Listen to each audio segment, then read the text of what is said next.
one of over 270 locations in Southern California. Once again, that's uclahealth.org. Strike three. Back-to-back Ks for Yoshinobu Yamamoto.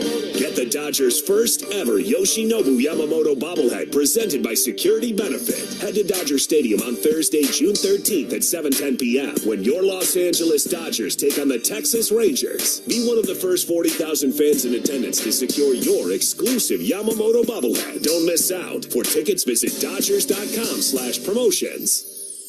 This is Morongo Casino Dodgers on deck.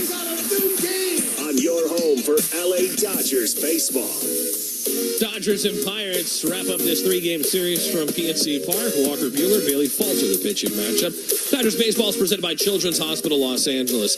When you need the very best care for your child, go to Children's Hospital LA. Ranked #1 in California for pediatric care. Find the right doctor at chla.org. David Vassay. And now, what will likely be Vassay fielding insults from a Dodger player. It's an engagement of endearment. This is High and Tight. The Dodgers are wrapping up the series in Pittsburgh, and I'm here with a man that certainly inspires his teammates by the way he approaches the game. And last night, Jason Heyward did that. Man, you were an inspiration last night, the way you just kept playing, and the team almost came back to complete the comeback. No doubt. One at bat at a time, one pitch at a time, one play at a time. It's it's fun to compete. They played a really good game. They got off to a nice start, and we kept having ABs, and our bullpen did a very nice job coming in. It sounds like you're quoting Creed, the movie Creed, because that's what Rocky would tell Adonis: one step at a time, one punch at a time, one round at a time. Hey, I've seen it, but I did not even think anything about that. But I think like that's a big part of games like that one. When you go down early, it's like one thing at a time, control what you can. No different from any other game, but still like literally you have to lock in and buy in. To that, I thought we did a pretty good job against their starter. He made pitches, but we had ABs, good ABs, team ABs, put up some runs. And like I said, bullpen came in, did a nice job. They outslowed us last night. Jason, do you feel like you're starting to get into the rhythm of the season? Obviously, it was stopped because of the back injury, but do you feel like you're starting to get back into the rhythm? Yeah, definitely. I would say so. And, in my mind, the rhythm is all about adjusting, one day at a time. Take what you got, focus on what you do have, not what you don't, and go compete. It's nice to be back in the flow of that, knowing my role right now is kind of be ready for whatever. It's always been that, with this group. But, the way Colton Cowser swinging, I would not be shocked if he's swung 3-0 here. Deep to right field. Holy Cowser. First Major League home run in the 5th. Second Major League home run in the 10th. And a 6-run bonanza for the Orioles in extras. Come on now, Milkman. He has delivered in this series in a big way. 114 off the bat by Colton Cowser. His first career home run earlier in the game. Make it 2 now. Now it's time for Eyes on the Ball Player. Can you find Bo Bichette in this photo of Blue Jays fans? Bo Bichette keeps going to another level. I mean, this guy's just getting better and better and better. And it is gone. Boy, is this a good sign for the Blue Jays and their chances if Bo gets it going again. Bo's playing with a lot of confidence right now. One of the best hitters in the game. And there he is.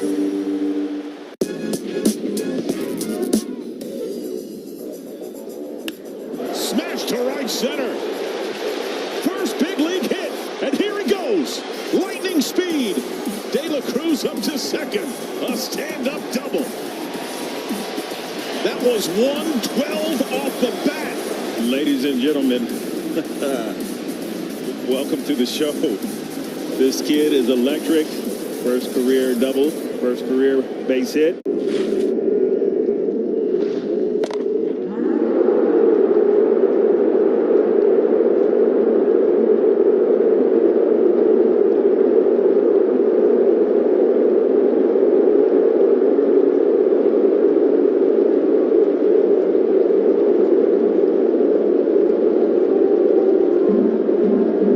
You're trying to cover cover, more things at once than what we had to go through at any point last year, health-wise. But that's the name of the game, is how you handle injuries, how you handle depth and make up slack for things like that. But, all in all, you have to understand, like, sometimes the offense is going to be there, the pitching is going to have a tough game. Sometimes the pitching is going to be amazing and the offense is not going to be there. But you keep pushing and you fight like hell to have that all line up. Jay, thanks a lot for the time. I love the respect your teammates have for you. You've earned that respect, and they certainly show that. So thank you for the time, and we'll see you on the plane tonight. I appreciate you, bro. We'll have a good flight. There he is, the man, Jason Heyward. We'll send it back to you in the studio, Tim. All right, thanks a lot, DV. Dodgers Baseball is brought to you by Shakey's Pizza. It's the official pizza partner of the Dodgers audio broadcast. When it's game day, it's group day at Shakey's.com. We're leading you up to first pitch. Dodgers and Pirates from Pittsburgh up next. We'll dive deeper into this pitching matchup. Don't go anywhere. I'm Tim Cates, this Los Angeles Dodgers Audio Network. AM 570. LA's best sports talk. The real home of the Dodgers. LA fans, it's Max Muncy. Let's pitch in to prevent illegal dumping. Don't just trash your old stuff. Hit a homer by donating or arranging free bulky item pickups with your waste hauler. Visit cleanla.com for more info. Brought to you by the County of Los Angeles. Hey, Southern California, Father's Day is right around the corner. And as you're planning your celebration, remember to pick up Modelo Especial for Dad. Modelo is a reward for those with a fighting spirit. It's not Father's Day without Modelo Especial. Modelo, the mark of a fighter. Dan Patrick. The Dan Patrick Show. Eli was the #1 overall pick. Yeah. Ronnie, I don't know if he can play in the NBA. And everybody chooses their words carefully. And they're like, he's got a great upside. He understands the game. He's physical. He's a good defender. There's a lot of guys who have that. If his name was, Ronnie Smith, no one would care. Weekday morning, 6 a.m. on AM 570 LA Sports. Listen and follow on the iHeartRadio app. In Los Angeles, we know how to keep things chill. And with unlimited welcome from Verizon, you can get the best savings with no stress, even if you're on a single line. For a limited time, single lines start at just $50 a month when you bring your own phone, with auto pay plus taxes and fees. That's a savings of $15 a month. And when you switch now, you can save on the things you love, like Netflix and Max, all on the most awarded 5G network. Now that's no stress savings. There's never been a better time to switch to the network America relies on. But this offer won't last long. Visit your local Verizon store to switch and save big today. $180 BYOD promo credit and $360 local promo credit applied over 36 months. For new customers with one new line with your own 4G or 5G phone on unlimited welcome plan required. Additional terms apply. Auto pay and paper-free billing required. In times of congestion, unlimited 5G and 4G LTE may be temporarily slower than other traffic. Domestic data roaming at 2G speeds. $10 a month for each MyPlan perk. Additional terms and conditions applied per perk. This is Morongo Casino. Dodgers on deck. Your home for the blue all season long. Dodgers and Pirates from Pittsburgh. First pitch coming up at 3:40. And now, before the Dodgers hit the diamond, we look at the pitching matchup. Presented by your Southern California Toyota dealers. Turn your trail-dominating off-roading dreams into a reality in an all-new 2024 Tacoma. See your Toyota dealer today. They make it easy. Bailey Falter on the mound. 3-2, 3.22 ERA. Third day in a row, the Dodgers are facing a Southern California kid. 22-year-old left-hander out of Chino Hills. Fifth-round pick of the Phillies in 2015. Made his major league debut in 21 with the Phillies. Traded to the Pirates at the deadline last year. Making his 12th start this season. Last time out, 6 shutout innings, 2 hits, 5 strikeouts, and a no decision against the Blue Jays. He's making his second career appearance and first start against the Dodgers. His only other appearance came against the Dodgers in 21 at Dodger Stadium. When he was his second career appearance in the big leagues, he went 3 innings in relief in a Phillies 3-1 loss. He is 2-0, by the way, at PNC Park this year. 2.56 ERA, 17 strikeouts, and holding new opponents to a 184 batting average. Walker Buehler on the mound for the Dodgers, 1-3, 4.32 ERA. 29-year-old right-hander making his 6th start since returning from Tommy John surgery. Last time out, 6 innings, 4 runs, 6 hits, 7 strikeouts, 4 walks in a loss to the Colorado Rockies. 3 career starts against the Pirates. He's 2-0 with a 2.37 ERA, 15 strikeouts in 19 innings. Both of his wins came at PNC Park, where he's got a sub-1 ERA, allowing 1 run over 13 innings. Walker Buehler, Bailey Falter out of Chino Hills. Dodgers, Pirates. We're 15 minutes away from first pitch. Keys to the game are next. I'm Tim Case's Los Angeles Dodgers Audio Network. exclusive home of the Dodgers. AM 570 LA Sports. Take me out to Morongo, where I can watch all the games. Yordan Alvarez leading off the 5th inning. Astros lead this game 3-1. Oh, man! Baby! Right field and gone! Off the back of the Royals bullpen. He missed the previous pitch, and 44 didn't miss that one. Oh, and he's taking his sweet time. This is almost Dave Parker-ish right here. This trot around the bases for Yordan Alvarez on that 115-mile-an-hour laser beam to right. 390-foot shot.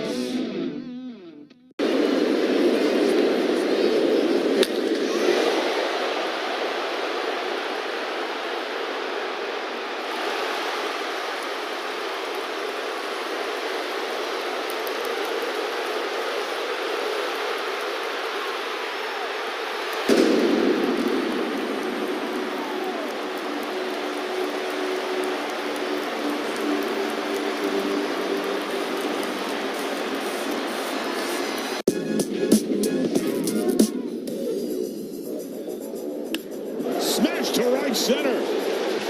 First big league hit, and here he goes. Lightning speed. De La Cruz up to second. A stand-up double. That was 112 off the bat. Ladies and gentlemen, welcome to the show. This kid is electric. First career double, first career base hit. There's a ball driven in deep left field, up and gone to the home run court. Jose Ramirez, home run number 7. There's another long fly ball. Deep center field, and gone to Souvenir City. Career home run number of your Navien contractor today at tanklessmadesimple.com. That's tanklessmadesimple.com. As we were saying, this is Morongo Casino Dodgers on deck on the official home of LA Dodgers baseball.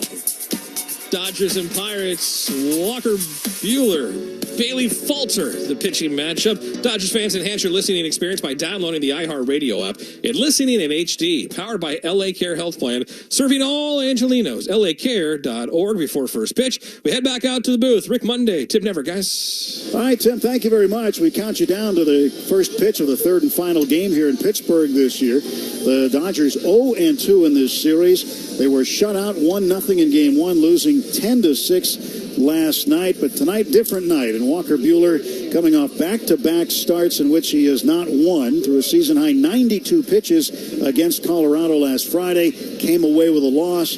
So Buehler is due to have a good outing, and he hopes that he can put one together here tonight. I think just trying to put things together, including the delivery, iron things out. He's not been happy with it. And the first inning has been problematic for Walker Buehler, with a batting average of over 400 in the first inning that he has faced the opposing hitters. So one thing about it, he gets the ball over the plate. He's got a high percentage of strikeouts. Hopefully that's the case tonight. And for the Dodger hitters, they have to figure out Bailey Falter. A couple of notes very, very quickly. First of all, Falter in particular, right-handed batters, he's trying to run the ball in on their hands, and hitters have not really been able to get on top of that elevated fastball, so the Dodgers have some work to do and figure him out early. A couple of pitching injury notes for the Dodgers tomorrow. It'll be another rehab start for Bobby Miller. Should be his last rehab start before he joins the rotation in a little less than a week. And also Kyle Hurt will pitch in a rehab game tomorrow. Tomorrow, also, Clayton Kershaw will have a 2-inning sim game in Rancho Cucamonga. Again, it's not in the minor league game. It's going to be early in the afternoon, aside from everything, just to clarify that. But he's going out to Rancho to pitch against some of those guys from the Quakes tomorrow. So we should have a report over the weekend on the progress of Clayton Kershaw and when he may be ready to make that next step and get out and face more hitters. Meantime, we get you set. Pirates-Dodgers, Game 3 coming up from Pittsburgh. Tim? All right, don't forget, when this game is over, I'll be back with all the post-game festivities. That's right, getaway day for the Dodgers as they head to New York to take on the Yankees. I'll have Dodger talk as well. First pitch from Pittsburgh is next. Walker Buehler on the mound for the Dodgers. Bailey Falter out of Chino Hills will go for the Pirates. First pitch is next. I'm Tim Cates. This has been Morongo Casino. Dodgers on deck on the Los Angeles Dodgers Audio Network.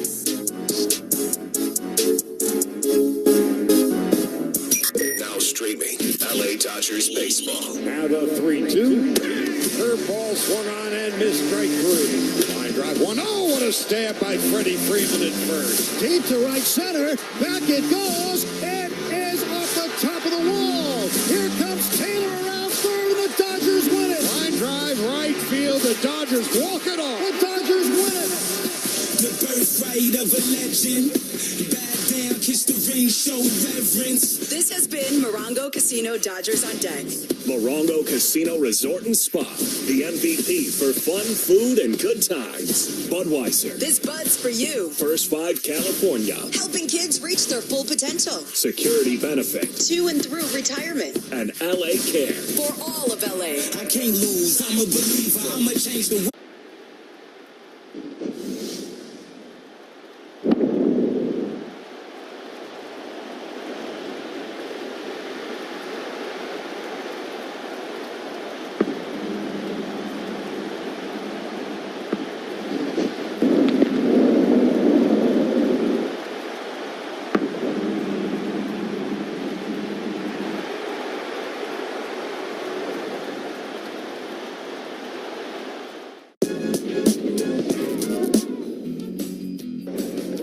There's a ball driven in deep left field, up and gone to the home run court. Jose Ramirez, home run number 7. There's another long fly ball.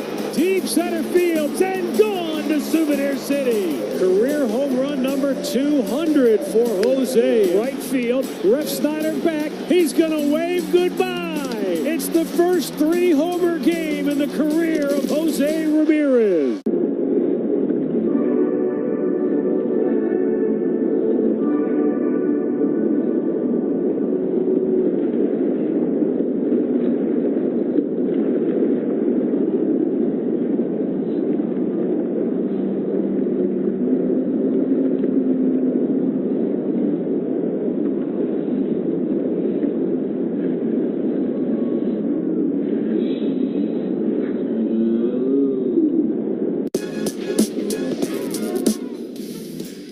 Anticipation to see what. Oh, goodness! That ball had a family! In game 2, his first home run. A 2-run bomb. John, that wasn't just a home run. That ball almost exited the ballpark. The hardest hit ball by a Red this year. It brought everyone to their feet.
Coming up right after this.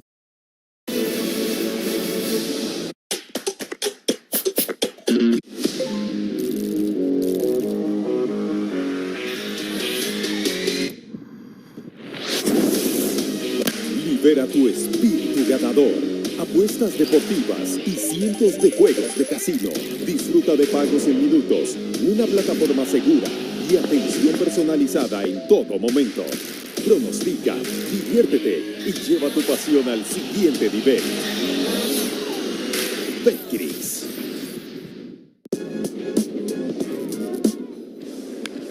Deep into the lower deck in right field for Bo Naylor. Driven to deep right field down the line. It is gone. A home run. The second two-run Naylor homer of the inning.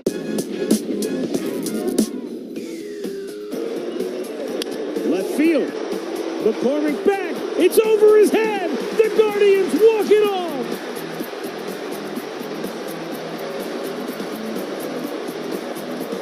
Chill Will Brennan gives the Guardians their only lead of the night. And it only took 14 innings to get there. His first career walk-off hit will be one to remember.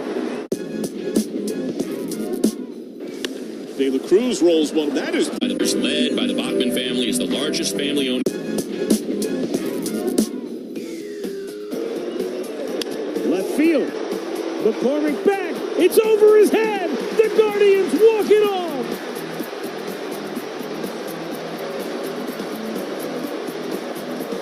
Chill Will Brennan gives the Guardians their only lead of the night. And it only took 14 innings to get there. His first career walk-off hit will be one to remember.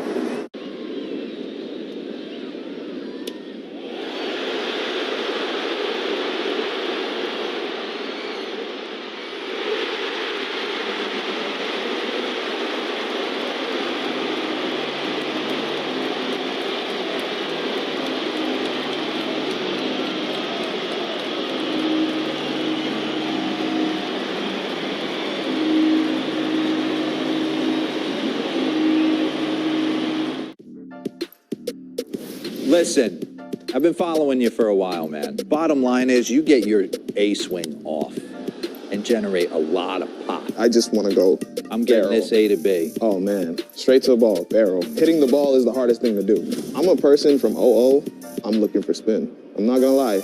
I'm going to look for spin, but I'm going to time up a fastball. Oh, Central Division leading Milwaukee Brewers by 6.5 in the National League. Here's Dave Roberts' starting lineup tonight. Again, Mookie Betts trying to get out of a 1-for-24 slump.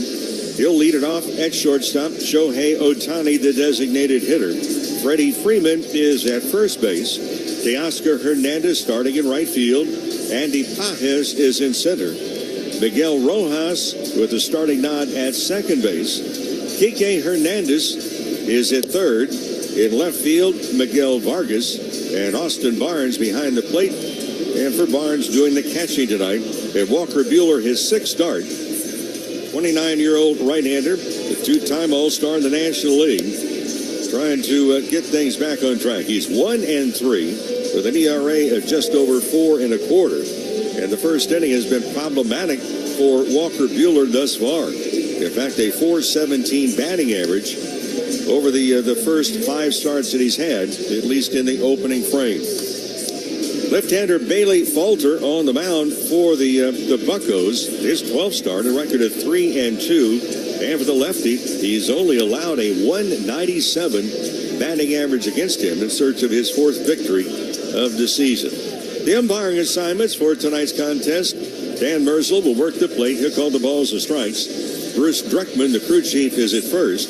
Jeremy Rehack umpiring at second. And Clint Vondrack is over at third base. So finale of the series, Dodgers on to New York. They play the Yankees tomorrow night. That will join you at 3 o'clock Pacific tomorrow with the Morongo Casino. Dodgers on deck. Dodgers are the ball game to win. Thanks for joining us. Happy to have you with us. And with the play, here's Tim. Thank you very much, Mo. Getting set for this one. Dodgers hoping to salvage a game. It's been a disappointing first 2 nights here, so maybe things turn around in the next couple of hours. Here's Mookie Betts. Dodgers in their road grays. Pittsburgh, their alternate black game jerseys, white game pants. Falter's first pitch, inside ball 1, and we're underway. 6:41 Eastern time, the official start time. 73 degrees, the game time temperature. It's humid here.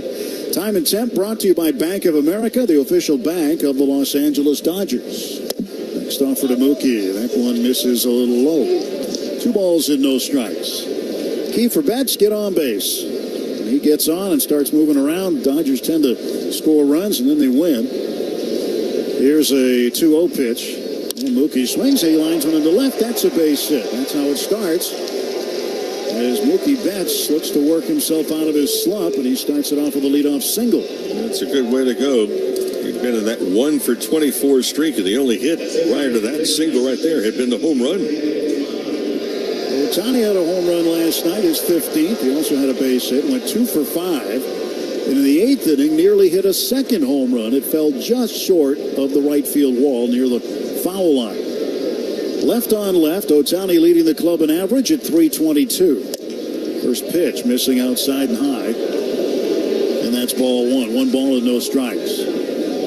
O'Neill Cruz, the shortstop, has moved over just to the left of second base, playing up the middle. Betts has a good lead at first, held on by Rowdy Tellez. The left-hander falters, set, now the pitch. And a strike called. 1 ball and 1 strike to Ohtani.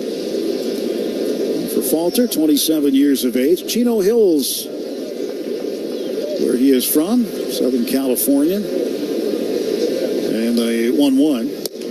And that's in there for a strike. Makes his home in Costa Mesa now. Still spends a lot of his time out in SoCal. 5th round pick out of Chino's High School by Philadelphia. 1 ball and 2 strikes. Falter looks at first. The lefty will kick and come to the plate. And Ohtani swings, and he hits a line drive to right field. That's going to be caught. That looked like it was trapped. Mookie looked a little confused on the base paths. Only the first base umpire, Bruce Streckman, was making a fist and holding it up. The Dodgers are looking at it to see if that ball was trapped by the right fielder, Olivares. That's a spot for the base runner. You don't really know how to react. Now, Dave Roberts wants to talk to the crew chief, Bruce Dreckman, the first base umpire, and the umpires are going to huddle up. Dave has already made the headphone sign with his hand saying, I want you to look at that. Los Angeles has challenged the catch, no catch in left field.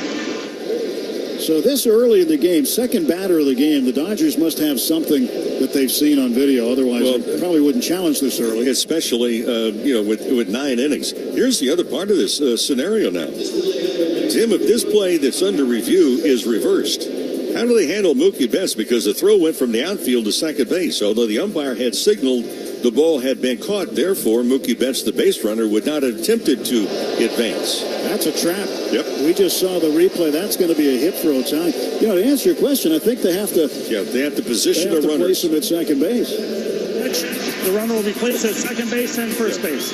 Yep. So first and second, back-to-back singles, as Ohtani will get credit for a base hit. Yeah, and it has to be because the base runner, that being Mookie Betts, reacted according to the umpire making the call that the ball had in fact been caught. And now the Pirates are wanting a little confrontation. Derek Shelton, the Pirates manager, out, and he is barking at the crew chief right now, and probably more than likely about the positioning at second base. But again, Mookie was confused by the call of the umpire, not Mookie's fault.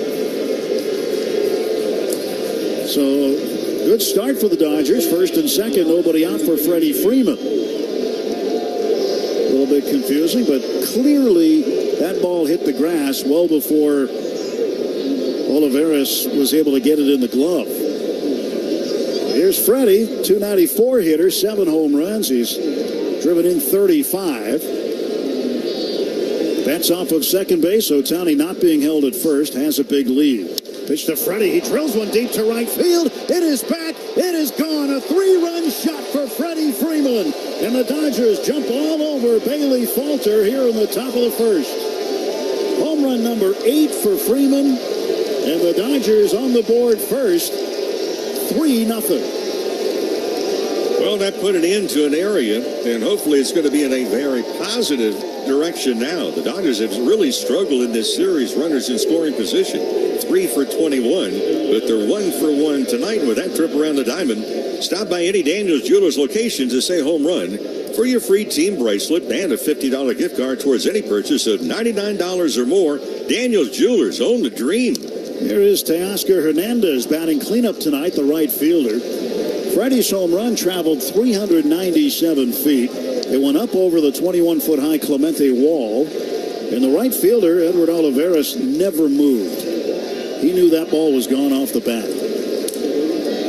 It was a shot, a almost 110 miles an hour off the bat. Now Hernandez goes deep to right field. That ball's going to be off the wall, and it gets past Olivares. Sawinski, the center fielder, backing up. He throws it on a hop into second base, and it is a double for Teoscar Hernandez. And that is 4 straight hits for the Dodgers to start the ball game. No, right now, Bailey Falter looks like he's throwing batting practice. And interesting because he's limited his opponents in hits. 64 in the third innings pitched. He's only allowed 45 hits coming into the game, now 49. And a 197 batting average against. Yeah, he's had a good start to his season, but the Dodgers are batting him around here in the top of the first. Andy Pages homered last night off of Paul Skenes. He swings at the first pitch, hits a high fly ball foul down the right field side. That's in the seats. Well, the fans have barely settled into their chairs and buckled in, and the Dodgers already up 3-0. Freddie Freeman with a 3-run homer. 0-1 pitch to Pages. He fished this one foul over the first base dugout. Well, you get the feeling, Tim, the Dodgers collectively said, hey, look, that's enough of this stuff. Let's get out of the loss column and pick up the 39th win of the season.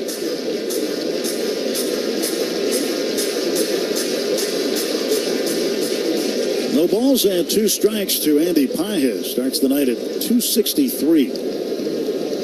Pitch to him is pulled foul past third. Off the rolled up rain tarp, which was used again today, this afternoon. The pop-up storm came by. They were ready for it. They had just taken the Pirates off the field. Dodgers had batting practice canceled, and they had to cover it up. And a heavy rainstorm, a short one, came through. And there's a curveball swung on and missed, and Pages is the first out of the ball game. Well, 1 man out, 1 man on, and here's Miguel Rojas. It's good to see Hernandez get the double, too, because Teoscar, over his last 7 games, was only 3 for 29, hitting 103. So he's got a double. His 12th of the season. He leads at second.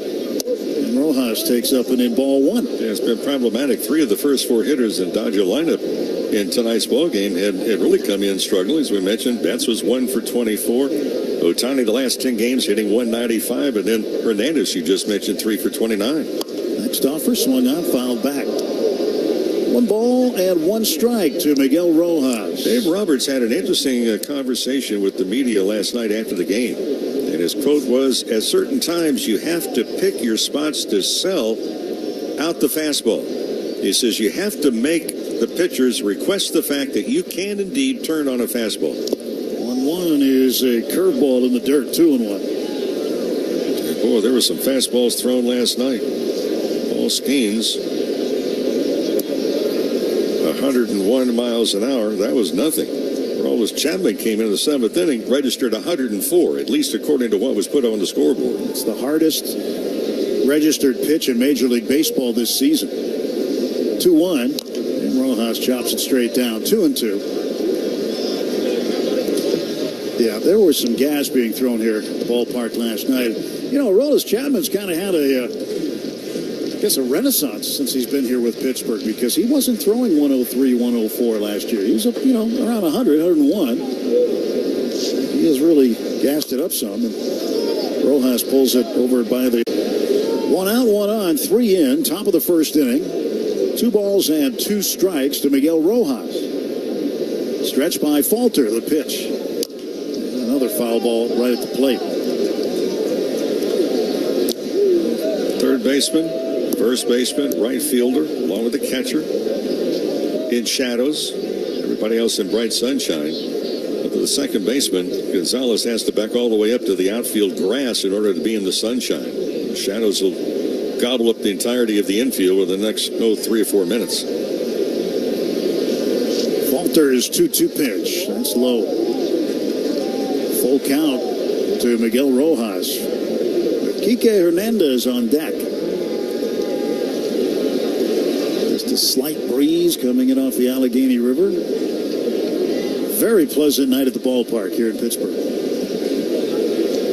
Teoscar leads at second. 3-2 pitch. Swung on line to left field, a base hit. Teoscar's going to get waved home. He touches third. He's on his way to the plate. The throw is bluffed by Brian Reynolds, and now he throws it into second base. It's an RBI single for Miguel Rojas, and the Dodgers lead it 4-0.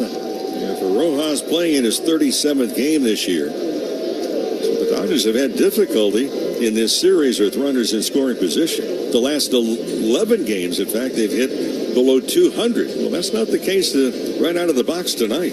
Well, meeting on the mound as the Pirate pitching coach has come out to talk to their left-handed starter. This consultation on the mound brought to you by Jacoby & Myers, the official law firm of the Dodgers. For a free consultation, call 1-800-5-MILLION, because everyone deserves justice. So the Dodgers, we talked about it before earlier today. We don't know when it's going to happen, but after the last couple of days, you knew they were going to take it out on somebody. And it appears it is going to be Bailey Falter tonight. 1 out, top of the first.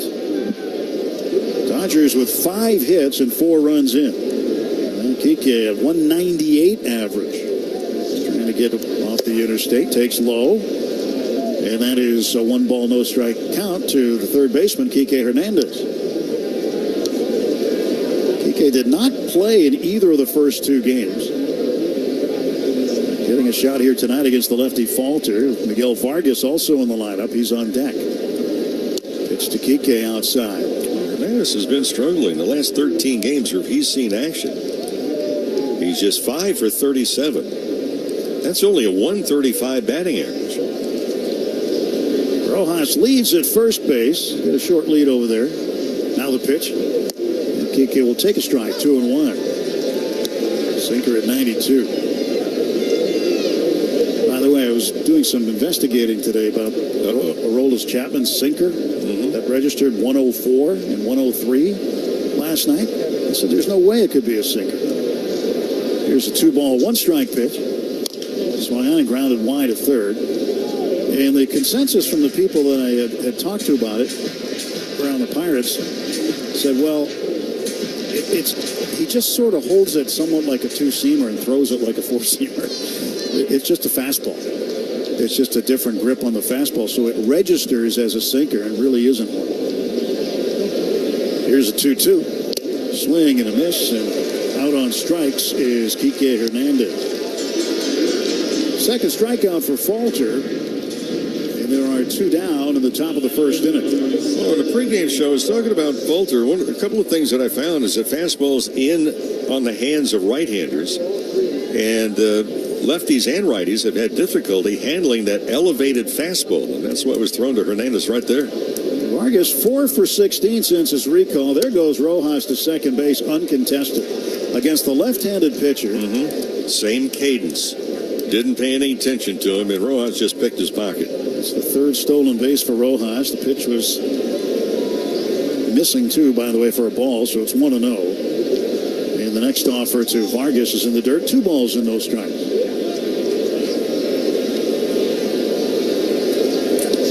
Now, Rojas took off. Typically, when you see a runner take off that early against a left-handed pitcher, he's going to go to first base with the ball. But Falter came to the plate. And the second baseman, Nick Gonzalez, never even bothered to go over and cover. Figured he didn't have to. Inside corner with the next offer, and it's 2-1. Curveball catching the edge of the plate. 2 balls and 1 strike to Vargas. 250 average, 1 home run, and 3 runs batted in. Vargas takes inside a sinker. Falter will see a lot of the 2-seamer. We'll see slider and curveball primarily. Left-hander ready to go. His 3-1 pitch to Miguel Vargas. And Vargas takes ball 4 low. That's the first walk of the night. And the Dodgers are going to send 9 men to the plate at least here in the top of the first inning.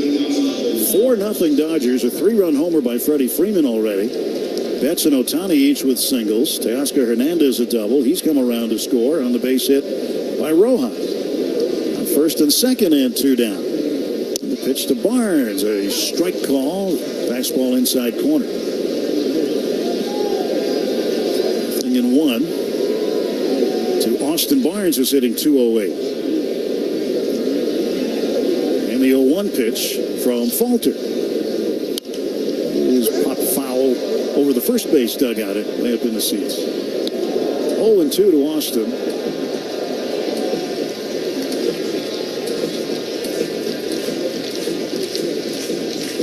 Two on and 2 out.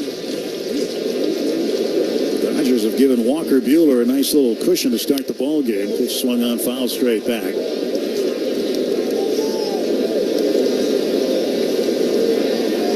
The neat things about this ballpark, the Allegheny River, we see some boats moored out in the water. Folks out there taking a swim. They've got their dog with them. Got the game on the radio. And the 0-2.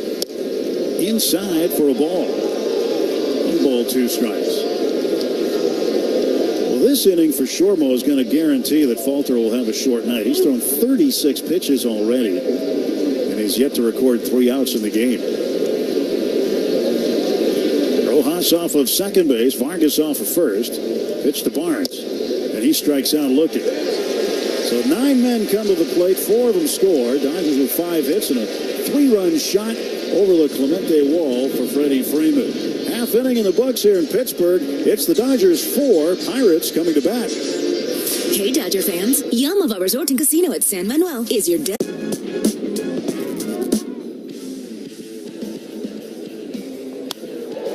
it is, 2000, a milestone moment for a Pittsburgh icon back home. How good is it that they can enjoy that here in Pittsburgh? Man, it's hard to even speak right now. What a beautiful thing. What a wonderful achievement for Andrew McCutchen. 2,000 career hits, and to do that in a Pirate uniform. That's what means the most right there. Now it's time for Eyes on the Ball Player. Can you find Aaron Judge in this sea of Yankee fans? That one is drill. A Judgian blast. That is absolutely crushed. Judge is doing it again. Santa Maria. And it is going to be caught off by Judge. How about that? So much fun to watch. And there he is. We do not mess up your name. We pride ourselves here on MLB Central. That's right. Right? That's on right. getting them right. We have a little game for you. Are you ready? Blow or Lau had his first big league hit against Nathan Eovaldi. Wow. No. Oh. Your first knock's Eovaldi? Off the end of the bats. That's a nice one, though. Yeah. What were you thinking right there? Oh, this is your first knock? That doesn't count. Have you ever hit 1,000 for a year? There you go. Now bring up Bryson. Walker Buehler has taken the hill in the bottom of the first inning with a 4-0 lead. He'll face Andrew McCutchen, the designated hitter. Ryan Reynolds, the left fielder, and the third baseman, Brian Hayes. And McCutchen stepping in. The veteran plays the outfield once in a while now, but he's the primary DH for the Pirates. And Buehler, the right-hander. Big leg kick now sends one home, and that's low ball 1. This is the 4th career start for Buehler against Pittsburgh. In his prior 3 starts, he has won 2 of the decisions. He's 2-0. Another pitch outside. 2 balls, no strikes to McCutchen. Last time he started against Pittsburgh was during the month of May in 2022. It was 3 starts prior to when he was injured and then had to have his second Tommy John. Well, McCutchen swings at this pitch, hits it in the air to center. Drifting back on it in front of the track is Andy Pages. He'll make the catch. And there is one gone.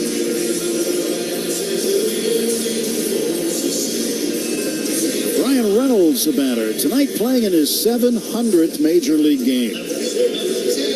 Switch hitter, he'll bat left-handed against Buehler.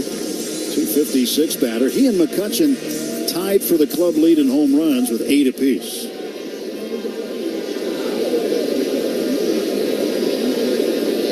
The pitch on the way to Reynolds. He takes high and away. Let's pause 10 seconds for station ID on the Dodgers Audio Network. This is LA Dodgers baseball. KLAC Los Angeles, KYSR, HD2 Los Angeles, and iHeart radio station.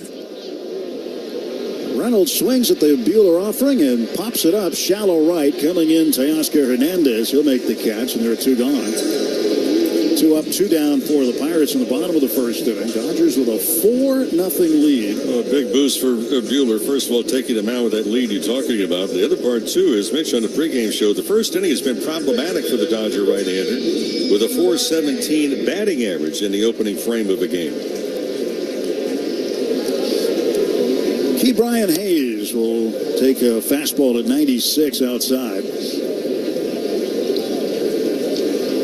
Pirate third baseman hitting .248, 2 homers. He's knocked in 15. Buehler winds, kicks, deals inside. And it's 2-0.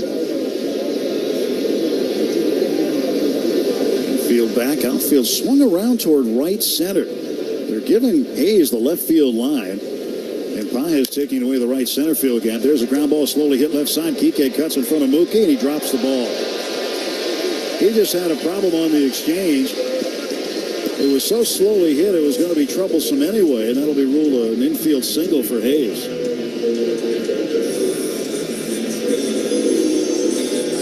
Third baseman, you get to what you can get to, and it's also a shorter throw, so Kike had to try to make that play.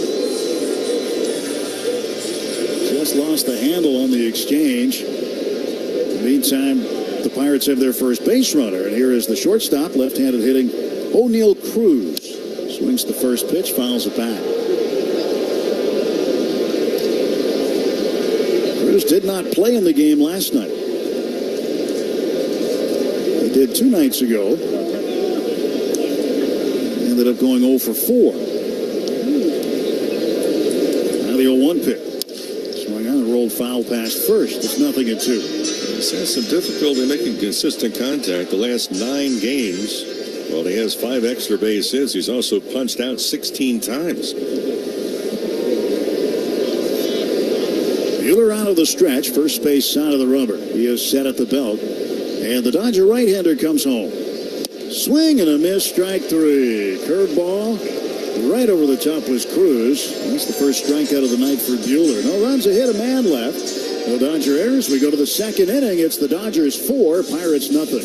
LA's best sports talk.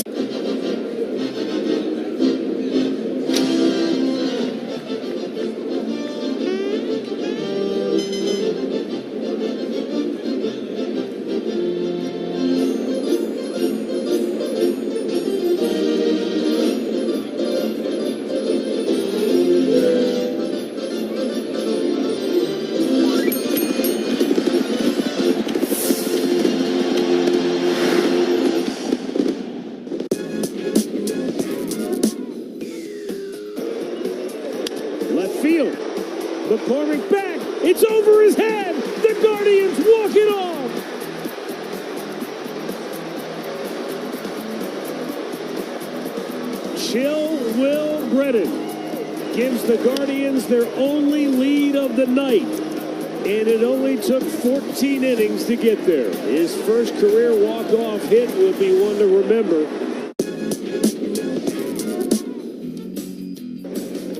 There's a ball driven in deep left field, up and gone to the home run court. Jose Ramirez, home run number 7. There's another long fly ball, deep center field, and gone to Souvenir City. Career home run number 200 for Jose. Right field, Ref Snyder back. He's going to wave goodbye. It's the first 3-homer game in the career of Jose Ramirez. Tucker has grounded out and flied out. Tucker drills one deep to right field. That one's well tagged and off the scoreboard out there. Tucker's 29th on the year. RBI number 110. Mookie Betts back up for the second time of the game. Dodgers up 4-0.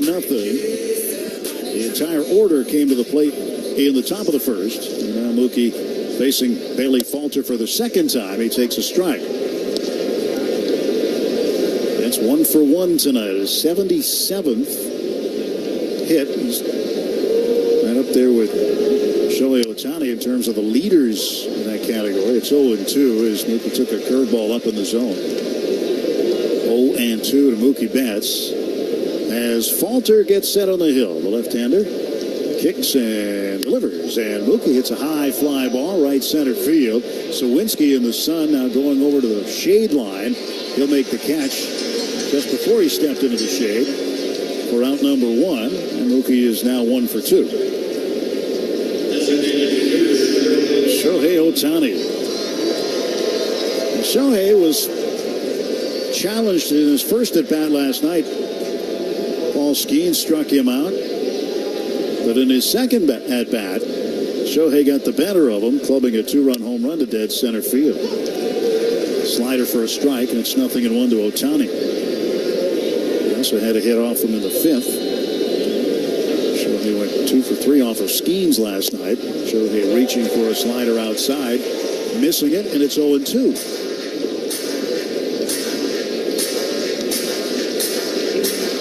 The balls, 2 strikes, 1 out, bases empty. Freeman on deck. And they wind the kick, the 0-2. Swung on, fouled back. Top of the second, brought to you by Budweiser. This Bud's for you.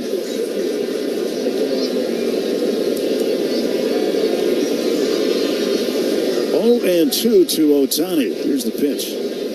He chases one downstairs, just swinging at a pitch that he wouldn't have been able to hit with a boat oar. And he does chase that slider from left-handed pitching, and he strikes out. So there is now 2 outs. And here's Freddie Freeman, 3-run homer, 1 for 1. Freddie swings, fouls it on the ground past third.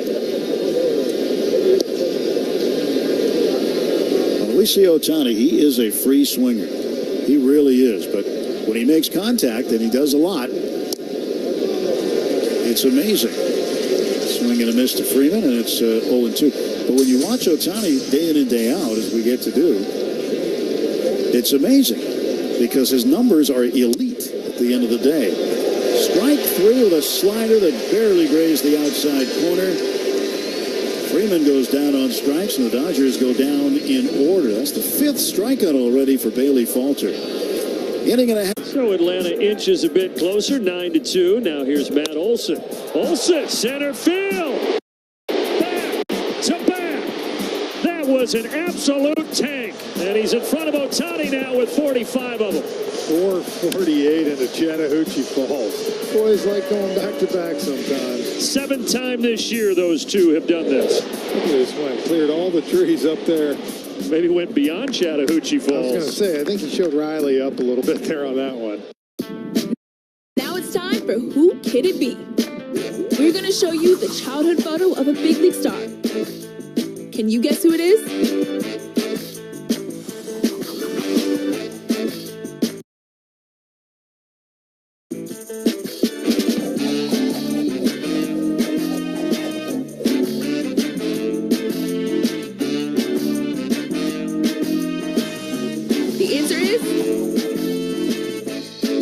Rosarina.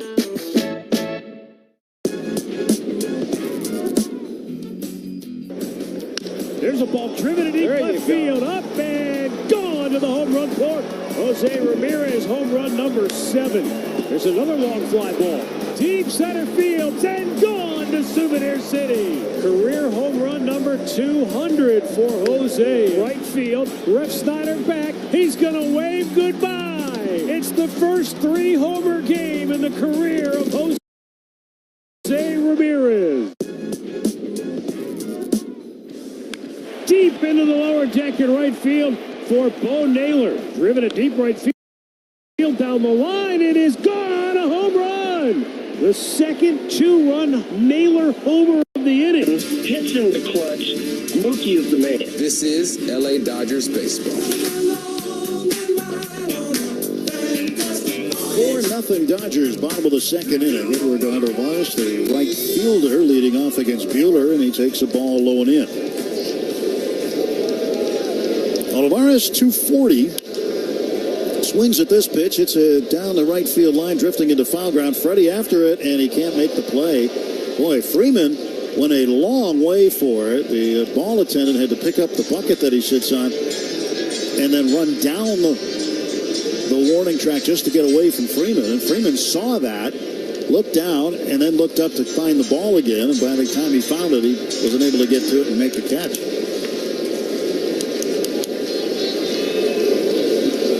1 ball, 1 strike. Buehler's pitch, ground ball to short to his glove side Betts. He's up with it, sidearms to first. The throw is off the mark, and Olivares is safe.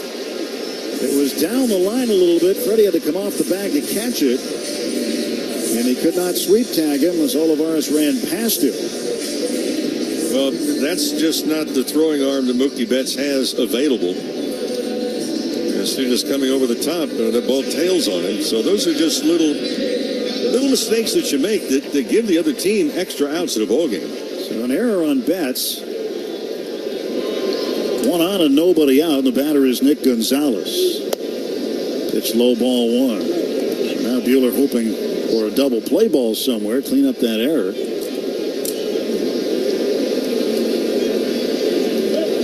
Just a routine ground ball, and Mookie rushed the throw. It was off the mark. There's a swinging bunt. Foul third base side. Early going, just looking at Walker Buehler. He's not been happy with these the last 2 outings that he's had. Been all over the place. Quite frankly, at least what I'm looking at, he seems to be much more in sync in this ball game than we have seen him in a while.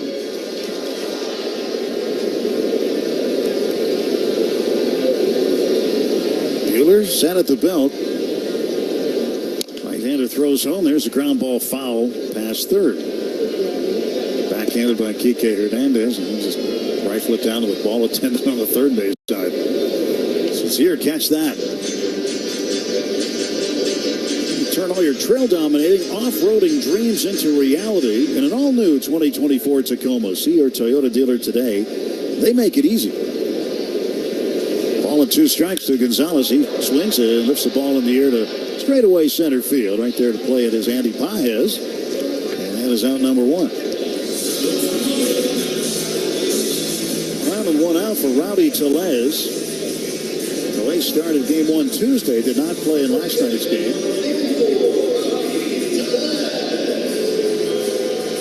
And Tellez, a 191 hitter.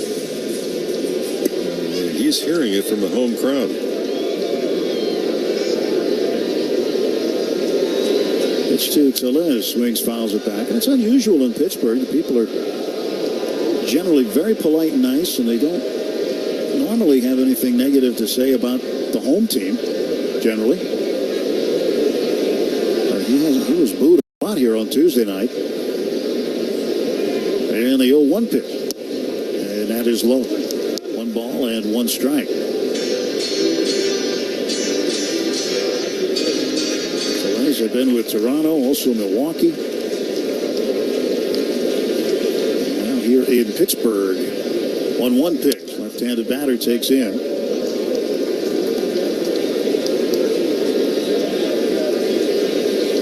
He's done okay against right-handed batters, right-handed pitchers rather. 24 of his 26 hits have come against right-handers. He has 5 extra base hits total. They're all off righties. There's a ground ball to Freeman. He's going to grab it. Runner was off, but Freddie fielded the high hop perfectly, steps on the bag, and gets out number 2. In the meantime, Olivares gets down to second base. 2 down for the catcher, Henry Davis.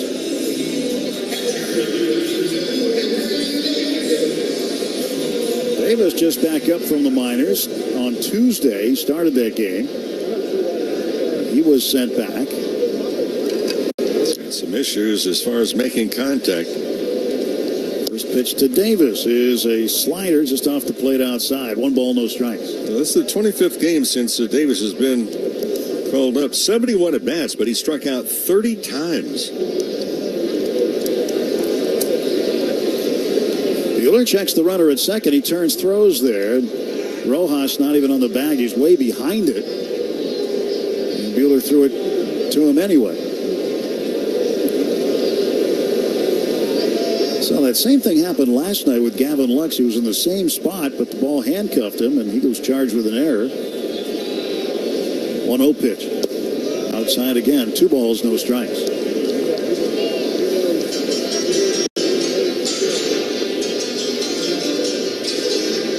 thing we can expect to see plenty of tonight out of Walker Buehler is the cutter. Just threw it outside, but he has been saying that he feels comfortable throwing the cutter lately. Also his curveball. And he delivers a cutter there, and it is fouled away down the left field side. 2 balls and a strike to Henry Davis.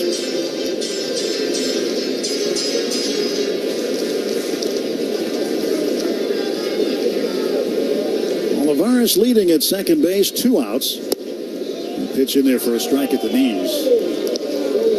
That cutter's an interesting pitch because you're letting the ball go off the inside of your fingers when you let it go.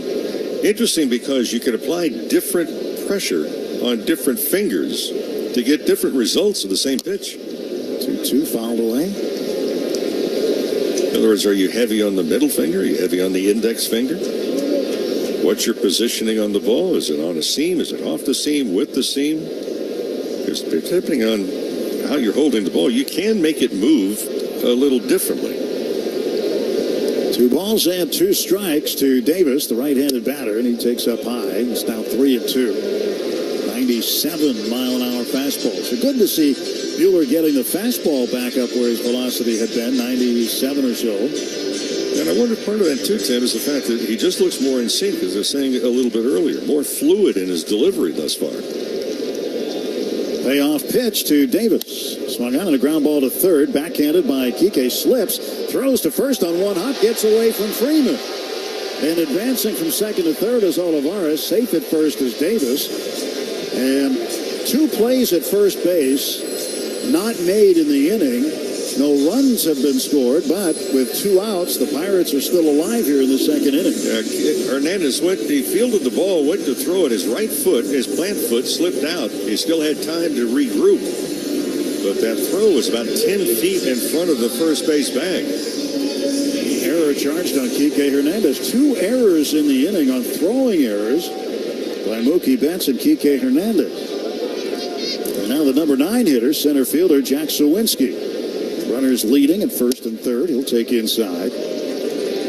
Teams are always more dangerous when you give them 5 outs in an inning to work with. Sawinski homered on Tuesday night for the game's only run in a 1-0 Pittsburgh win. 1-0 pitch. That's a good-looking fastball at 98. I don't know if we've seen him get up to 98 well, yet this there year. may have been a little anger thrown in that one. Yeah, he reached back. Buehler with a 1-1 count on Sawinski. Next offer is looped into shallow left center field, a base hit. This gets the Pirates on the board as Olivares comes in to score. And Vargas dropped that ball, trying to pick it up. Fortunately, it didn't go that far past him, but the Dodgers need to regroup and do it in a hurry. Not a bad pitch. That jammed Sawinski. Dodger pitching coach Mark Pryor coming out to talk to Buehler, trying to settle him down. He should be in the dugout by now, but he's got to keep pitching. This consultation on the mound brought to you by Jacoby & Myers, the official law firm of the Dodgers. For a free consultation, call 1-800-5-MILLION because everyone deserves justice. Good trip to the mound right here. You're breaking up the cadence. You're also giving Buehler a breath of fresh air. It's not his fault that this inning has continued.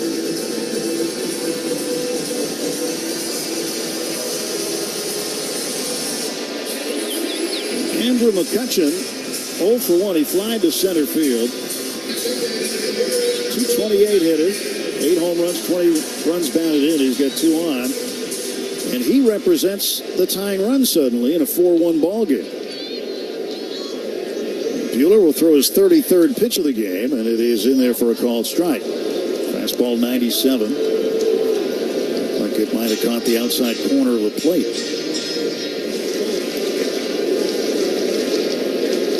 McCutchen is coming up on a couple of different milestones. 0-1 pitch, and that's a strike call. McCutchen needs 1 more run score to become the 11th player in Pirates history to score 900 runs. Archie Vaughn, the Hall of Famer, would be ahead of him, 936. Pitch outside for a ball, 1-2. He's also 2 runs batted in shy of tying Gus Sir for the 7th most in team history, 790. Willie Stargell, the club's all-time leader, 1,540 RBIs. 1-2 pitch. And that's inside on the hands. Fastball backing out is McCutchen. Is that pitch to set up if it was not a strike? Is that to set up now the slider or the cutter away? Good bet. Here's the 2-2. And there is the slider. Swing and a miss. Strike 3. He strikes out McCutchen. Second strikeout of the night for Walker Buehler. 1 run comes in on 1 hit. There were 2 Dodger errors and 2 men left. Anticipation to see what. Oh, goodness! That ball had a family! In game 2, his first home run. A 2-run bomb. John, that wasn't just a home run. That ball almost exited the ballpark. The hardest hit ball by a Red this year. It brought everyone to their feet.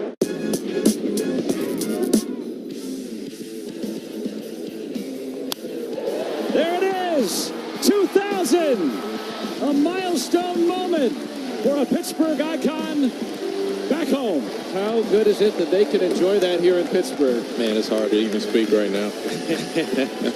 What a beautiful thing. What a wonderful achievement for Andrew McCutchen. 2,000 career hits, and to do that in a Pirate uniform. That's what means the most right there. And here's another one I believe went off the scoreboard. If you miss in the middle of the plate with Max Muncy, he's good. Look at that level swing right there. And he's a hitter. But what I love, watch him drop. What he does is he moves his hands and he loads into the back leg. Here you see the knob facing the catcher, which I really love because that's the power position for any power hitter.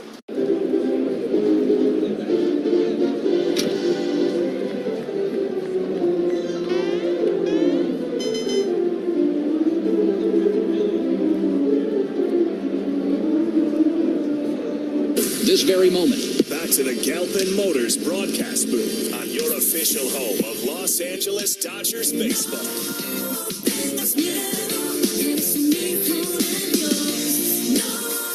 Oscar Hernandez will lead off for the Dodgers in the top of the third inning. 4-1 Dodgers with the lead. So 9 men to the plate in the first. Had 4 runs on 5 hits. Freddie Freeman, a 3-run homer. Oscar doubled in the first inning. He takes a strike here. Everybody's in shadows except for the center fielder right now. Bright sunshine there for a few more minutes. Bailey Falter, the left-hander out of Southern California, pitches. And Teoscar fouls it back. Now, Falter was ready to go to school at UC Santa Barbara. He was going to go pitch for the Gauchos up the coast. But the Phillies made him a great offer when they drafted him, and he turned pro instead. 0-2 pitch. That's up high. Dodgers stunned at Falter tonight because he entered the ballgame with 19 2/3 scoreless innings.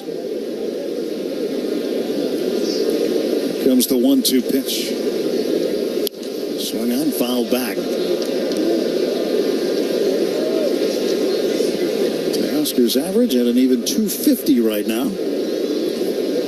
The double that he recorded in the first inning, his 12th of the year. Right-handed batter against the lefty Falter. Falter's kick and a pitch. Swung on, hit in the air to shallow right. Coming in is Olivares. And he'll make the catch for the first out of the Dodger third. Well, all the youngsters are invited to swing for the fences and play ball during MLB's Play Ball Weekend. Now, it takes place June 14th through the 16th. Now, every kid is invited to join the fun at events across the globe or in your own backyard. To find out what we're talking about, go online. Playball.org/weekend. Andy Pages is 0 for 1. Strikeout victim in the first.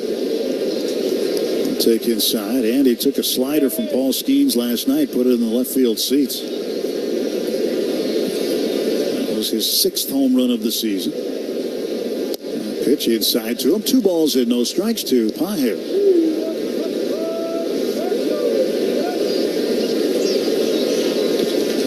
field back. Center fielder Sawinski a little bit toward right center, which is a curveball for a strike. I'm just looking on the Allegheny River. Out beyond center field is, listed as a boat. It's not. It's basically a tiki hut on a platform with a little motor. 2-1. There's a ground ball toward the middle. O'Neill Cruz flags it down, throws low to first. Too late anyway, as Pages beat the play. So a base hit for Andy Pages with 1 out. Yeah, I'm looking at it right now. It looks like they're turning around and coming back this way. Well, are they turning voluntarily? I look at that, and all of a sudden, I kind of hear in the background the theme from Gilligan's Island, 3-hour cruise.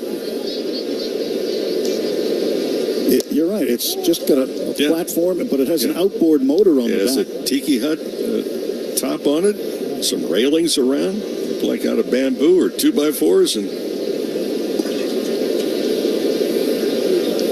Pages leading at first. The batter's Miguel Rojas. He swings. It's a slow ground ball to third.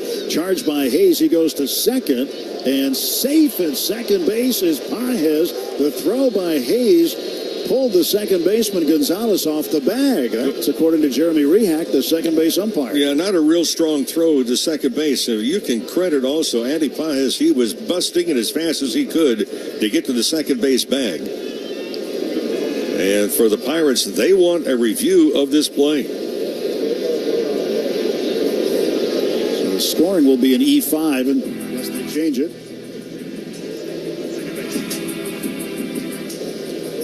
Bruce Dreckman, the crew chief. So Replay Central's getting it's under review.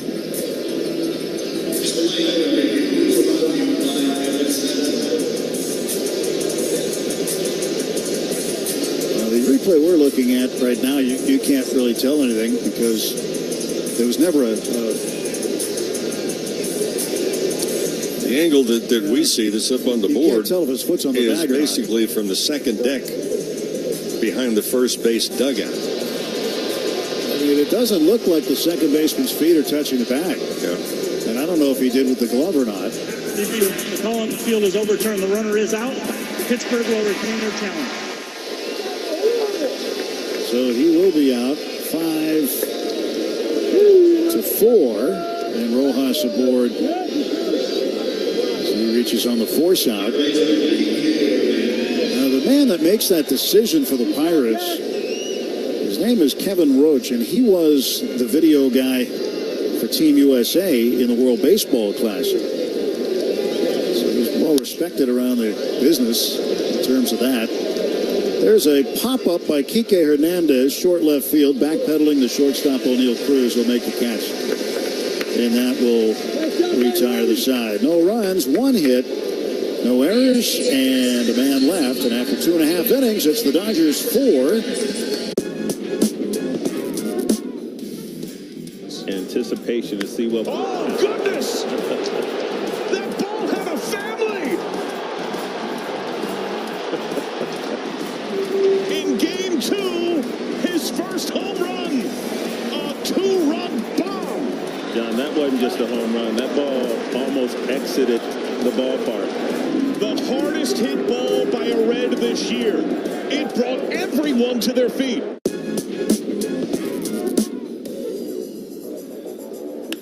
Smash to right center. First big league hit. And here he goes. Lightning speed. De La Cruz up to second. A stand-up double. That was 112 off the bat. Ladies and gentlemen, welcome to the show. This kid is electric. First career double, first career base hit.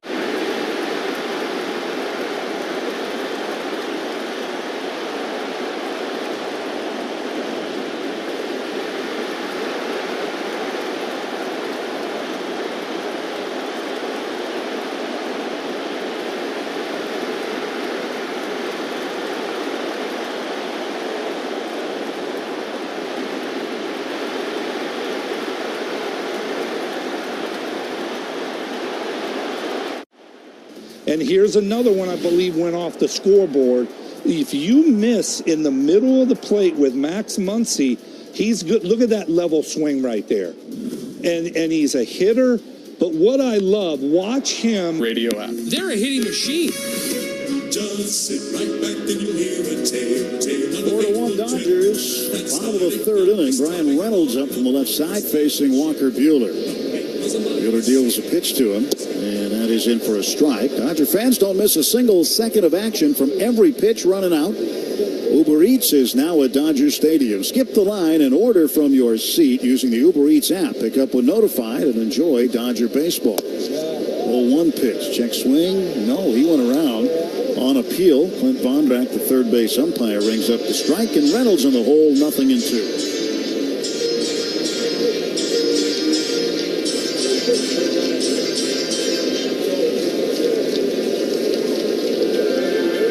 And 2 to Reynolds.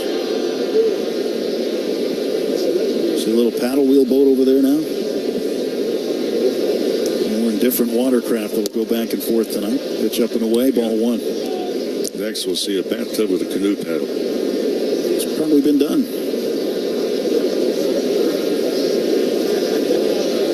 There's the turn, the 1-2 pitch. It is low, skips away from Austin Barnes. 2-2 now to Reynolds.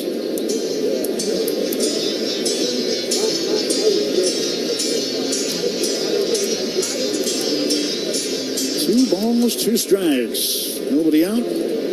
Reynolds, number 2 in the batting order. He'll take on the inside corner call. Strike 3, good curveball. And Buehler has his third punch out of the ballgame. Brian Hayes, the third baseman, up next. Bottom of the third, brought to you by AM/PM, the official convenience store of the Dodgers. AM/PM, too much good stuff.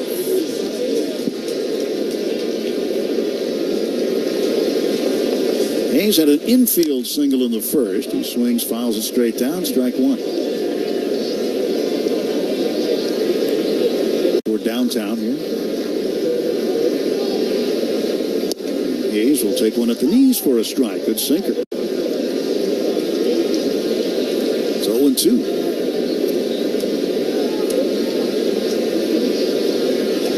Buehler into the wind, and he'll throw home.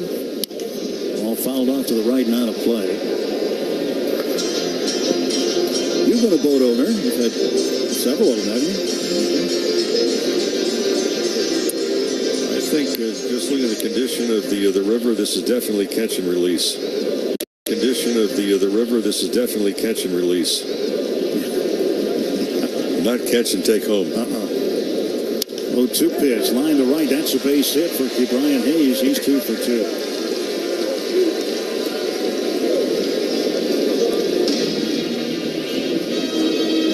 Yeah, this area of the country is good for fishing, but I don't know that my first choice would be the Allegheny River. Don't think so. A lot of people do fish down there. I've been walking along the river every morning, and I see a bunch of guys fishing.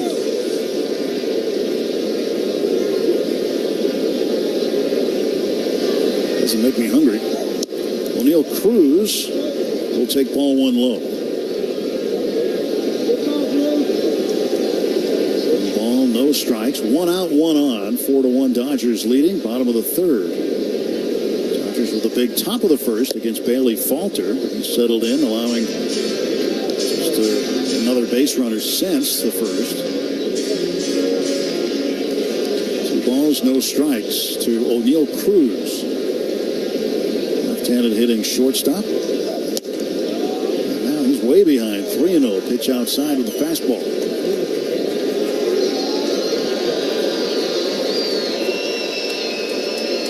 Hayes leads at first base, held on by Freeman. That's close to the bag at second. Pitch to Cruz. Runner takes off. Pitch is a strike, and no attempt to throw him out. Yeah, well, I'm just thinking myself before, it wouldn't be a bad time to be going because Buehler, A, really concentrating to throw a strike, and B, he's going the same cadence all the time. Hayes swipes his third bag of the season. Leads off second. Buehler looks back, now comes to the plate, and this ball is just flared into left field, a base hit. Hayes will stop at third base. Miguel Vargas throws it into the cutoff man, Kike Hernandez. And O'Neill Cruz with a single. He's 1 for 2. And now the Pirates with 2 on and 1 out. Heyward Olivares up. He reached on an error by Mookie Betts in the second inning. Olivares had a big night last night. Reached base 4 times. He was 2 for 2, walked twice, and he scored 3 runs. 4 hits by the Pirates. The line drive by Hayes, the only ball that's really been hit even close to being labeled as hard hit. There's off the corners. Pitch to the right-hand batter low.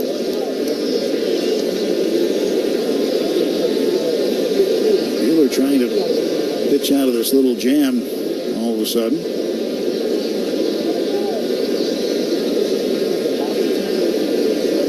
Buehler's 1-0 pitch with Cruz going. Throw down to second base. Cut off in front of the bag. Throw down to third. And with a head-first dive, Hayes gets back. Well, again, the same cadence by Buehler. And Cruz was on the move before Buehler even came out of the stretch position. Cruz steals his 5th base of the season. That takes off the force play. Well, if you don't change the cadence and pay attention, they're going to continue running if they get on base. Now, 2 men in scoring position and 1 out. A 2-0 count to Olivares. He will take a strike here. Cutter over the outside corner.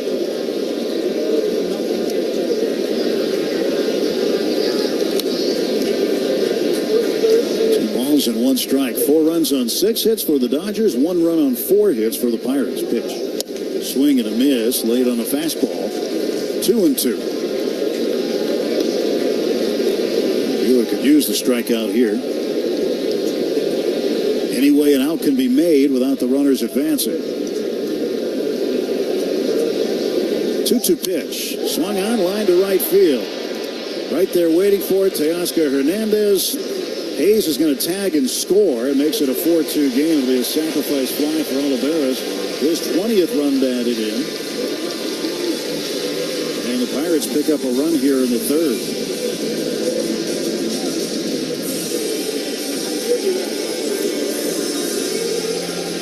Was the first earned run given up by Buehler tonight.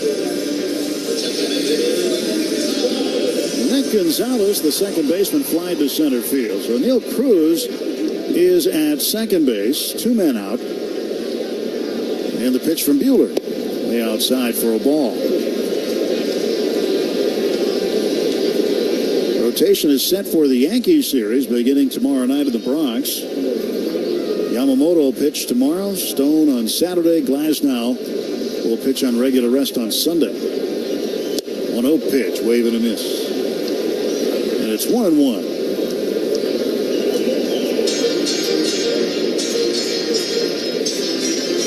Ball, 1 strike to Nick Gonzalez.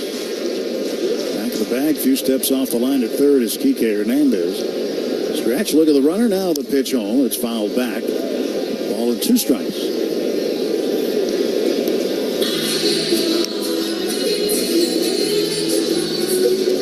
4 games completed already in the big leagues. Or 3 of them, I should say, not 4, 3. Kansas City beat Cleveland 4-3. Toronto over Baltimore 6-5. And Seattle beat Oakland 3-0. There's a 1-2 pitch. Reached for and fouled off the end of the bat.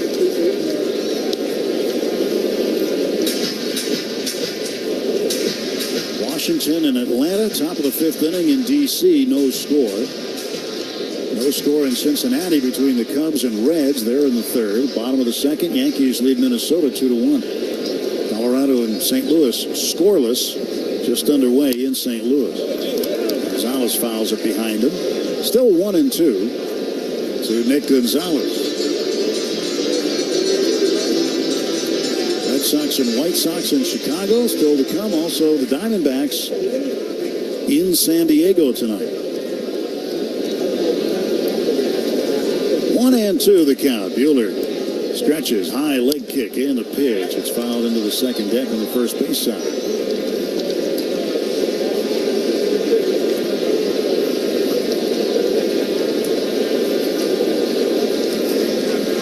For the Dodgers in the top of the 4th inning, it'll be Vargas, Barnes, and Betts. 8, 9, and 1. Buehler's 1-2. Swung on and lifted down the left field line, but it's hooking, and it's foul. It had home run distance, but it hooked. Fortunately for Buehler and the Dodgers. Walker's pitch count's getting up there. 63 pitches. He's coming off an outing where he had a season-high 92 and a loss to the Rockies last Friday.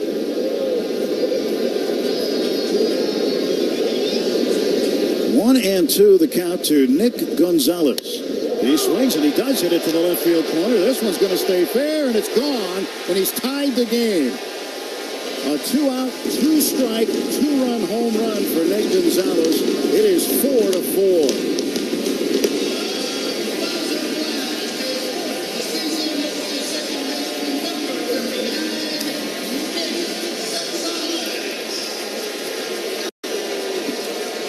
For Buehler, that's the 7th home run that he's issued. This ball was up, tried to go inside, but was not in on the hands tightly enough. Base is clear for Rowdy Tellez. Ball one dealt low. And Buehler had Gonzalez on the ropes. And Gonzalez was fouling off pitch after pitch after pitch. Finally, he got one he could handle. He got two in a row he could handle, actually. He pulled one just to the left of the pole, and then he hit one to the right of the pole.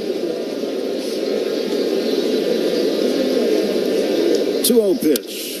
Tellez lifts it in the air toward the gap in left field. Back on it is Vargas. He drops it off of his glove into the warning track.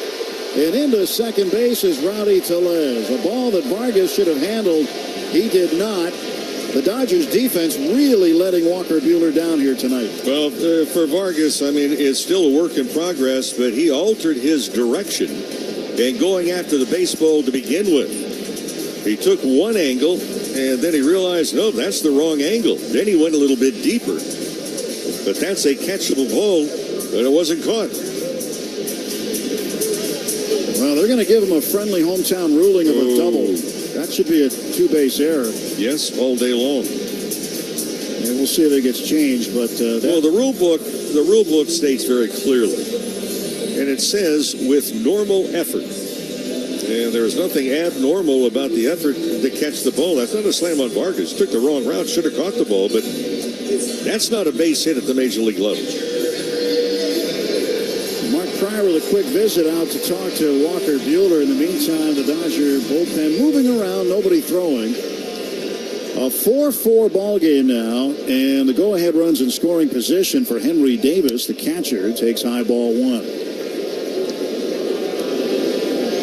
Well, the game started out exceptionally well for the Dodgers. They sent 9 men to the plate in the top of the first. They got 4 runs on the board. Since then, nothing. But they have played less than stellar defense, to say the least, and it has cost them. Strike to Davis. And Buehler, with a bad 1-2 pitch, turns into a 2-run homer to tie the game off the bat of Gonzalez. Slider missing, and it's now a 2-1 count to Davis. Pirates threatening to take a lead here in the bottom of the third. Pitch is up high. Check swing. 3-1.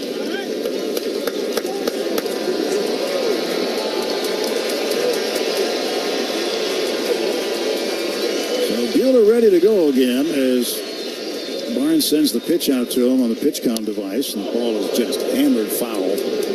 He turned on a sinker that was in on the hands and yanked it way up into the upper box seats.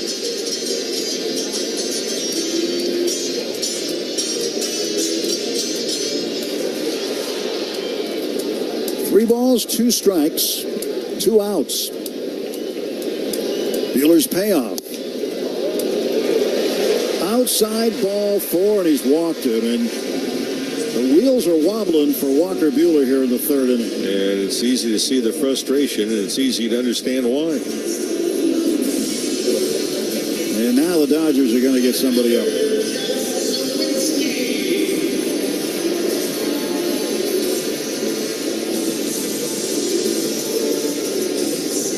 Michael Grove getting ready to start to throw. Wheeling, West Virginia native. Jack Sawinski will take a strike. Buehler looks out to the pen. Now he knows something's up out there. 2 on and 2 out. 4-4 ball game, bottom of the third. Pitch to Sawinski is low. 1-1.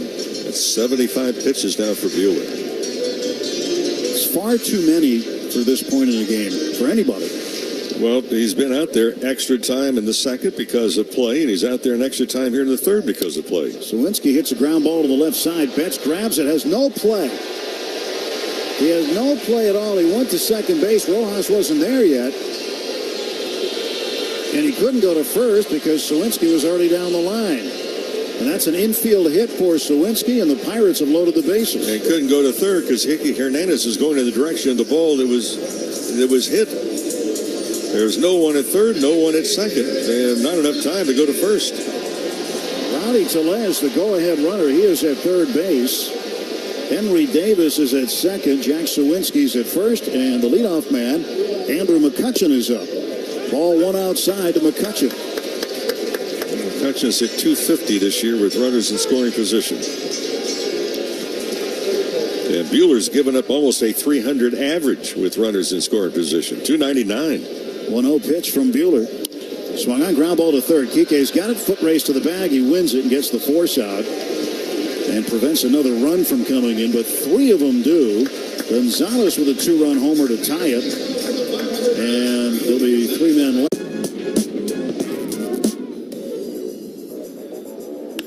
Smash to right center. First big league hit, and here he goes. Lightning speed. De La Cruz up to second. A stand-up double. That was 112 off the bat. Ladies and gentlemen, welcome to the show. This kid is electric. First career double, first career base hit.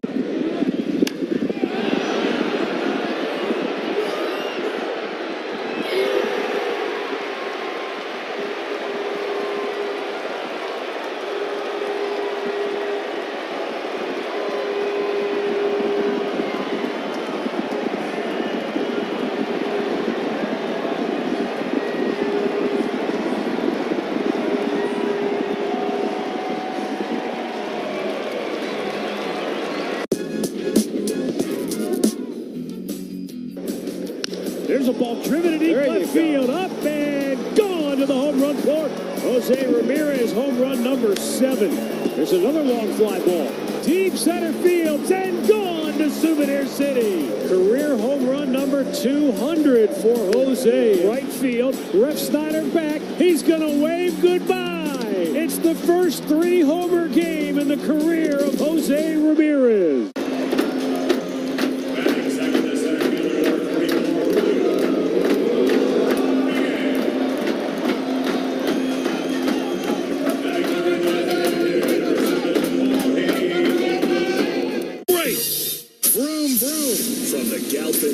Broadcast booth. Streaming right to your mobile device. LA Dodgers baseball continues on its official home.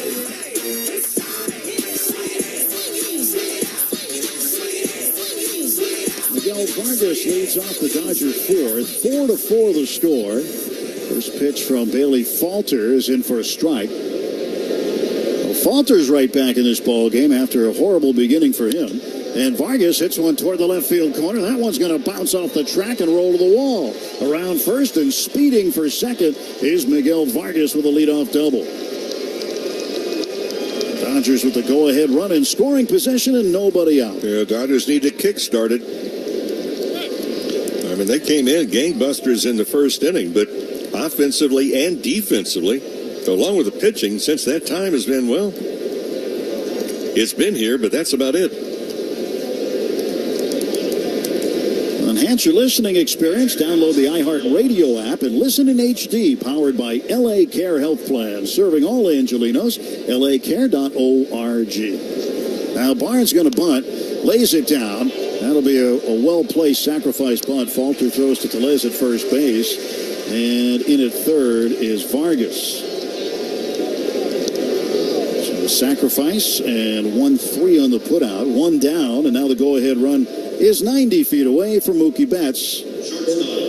Betts is 1 for 2. The infield will come in for the Pirates. Trying to cut down the runner. A good bunt by Barnes, drew the third baseman in. And a pitch way up and in. A little chin music thrown by Bailey Falter that time.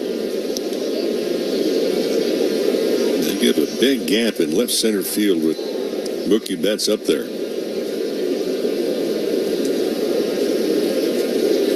Now the 1-0 pitch. And Betts lines it out of play to the right. 1 ball, 1 strike. A chance to pick up a run. And Dodgers hoping to cash in on that leadoff double by Miguel Vargas. His 3rd double of the season. Let's see if they try and come inside again. That's going to be up and away. At least the target. And Betts takes a pitch up. 2-1. Davis, we noticed game 1 of this series. He's one of those catchers that sets up rather early, including giving a target early. He's down on his right knee, setting a target to the outside, and it's high again. Well, that's the pitch I talked about in the opening on the pregame. That for Falter, he's had good success coming inside, jamming right-handers, and that elevated fastball has really been a big pitch for him. 3-1, and Betts takes inside ball 4. He's walked him. And now the Dodgers with runners at first and third, 1 out for Shohei Ohtani. And Henry Davis, the catcher, will go out and talk to Bailey Falter.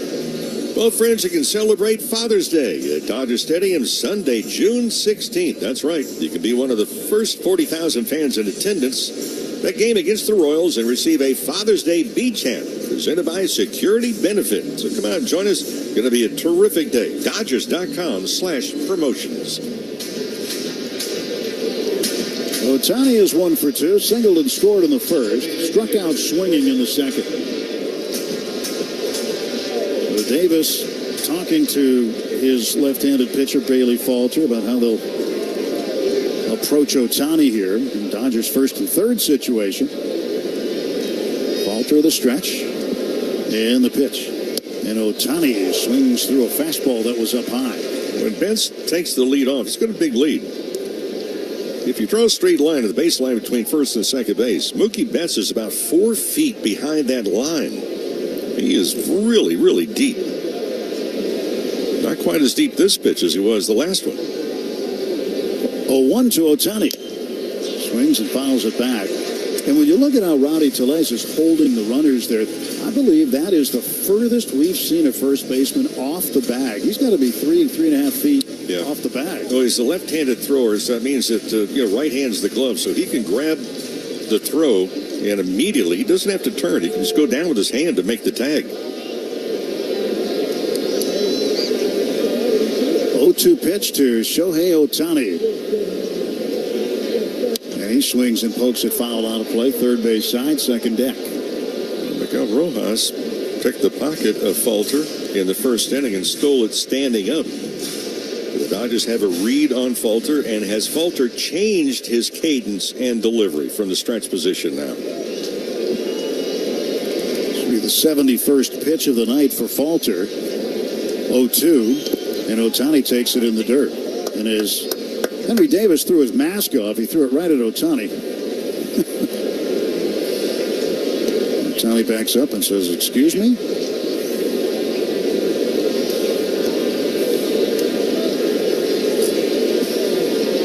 Is the runner at third base, Betts at first. A 4-4 ball game, top of the 4th inning. Double by Vargas, a walk to Betts. The stretch in the 1-2. And Ohtani reached for a pitch a foot outside and struck out.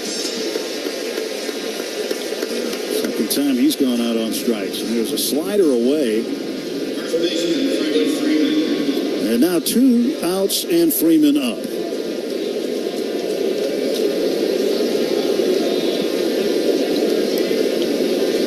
Freeman, a 3-run home run in the first, struck out looking in the second.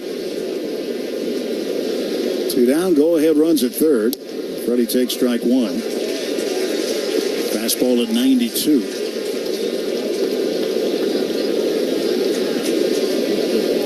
If bets were to take off, would they even throw through with Vargas over third base and an ample lead? Freddie swings, hits the ground ball to second. Gonzalez boots it, picks it up, throws to first in time to get Freeman. So the Dodgers squander the leadoff double by Vargas. And after 3.5 innings, it's the Dodgers 4, Pirates 4. The exclusive.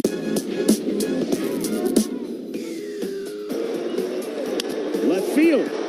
McCormick back. It's over his head. The Guardians walk it off.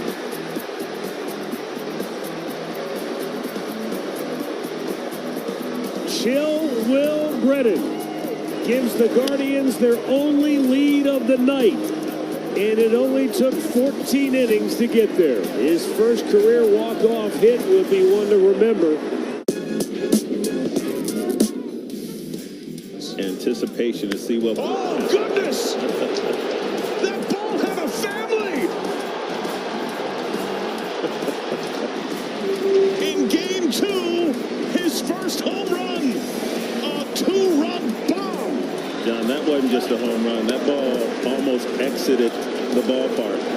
The hardest hit ball by a Red this year. It brought everyone to their feet.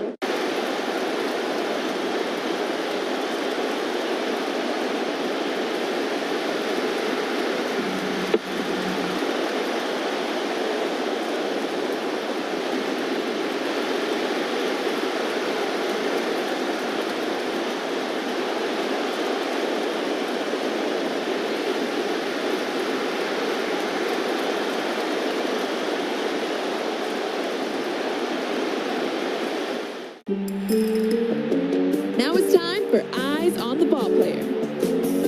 Can you find Cedric Mullins in this photo of Orioles fans?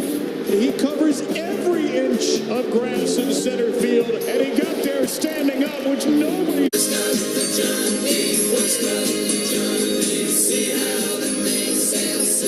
Walker Buehler is out of the ballgame. Michael Grove is in to start the bottom of the 4th inning. Pitching change brought to you by Navien. High-efficiency tankless water heaters, boilers, and the new NPF hydro furnace. Next-level comfort, perfect for your home and the environment. Learn more at hydrofurnace.com. 4-4 score, and Grove's first pitch comes to Brian Reynolds, who lines it hard but just fouled down the first baseline. Buehler tonight, not his night. 3 innings, 7 hits, 4 runs, 3 of those earned, 1 walk, 3 strikeouts, 78 pitches. Through 3 innings, 47 of those 78 for strikes. 0-1 to Reynolds. Left fielder takes a strike, and it's 0-2. So Grove from Wheeling, West Virginia, which is part of this Pittsburgh metro area.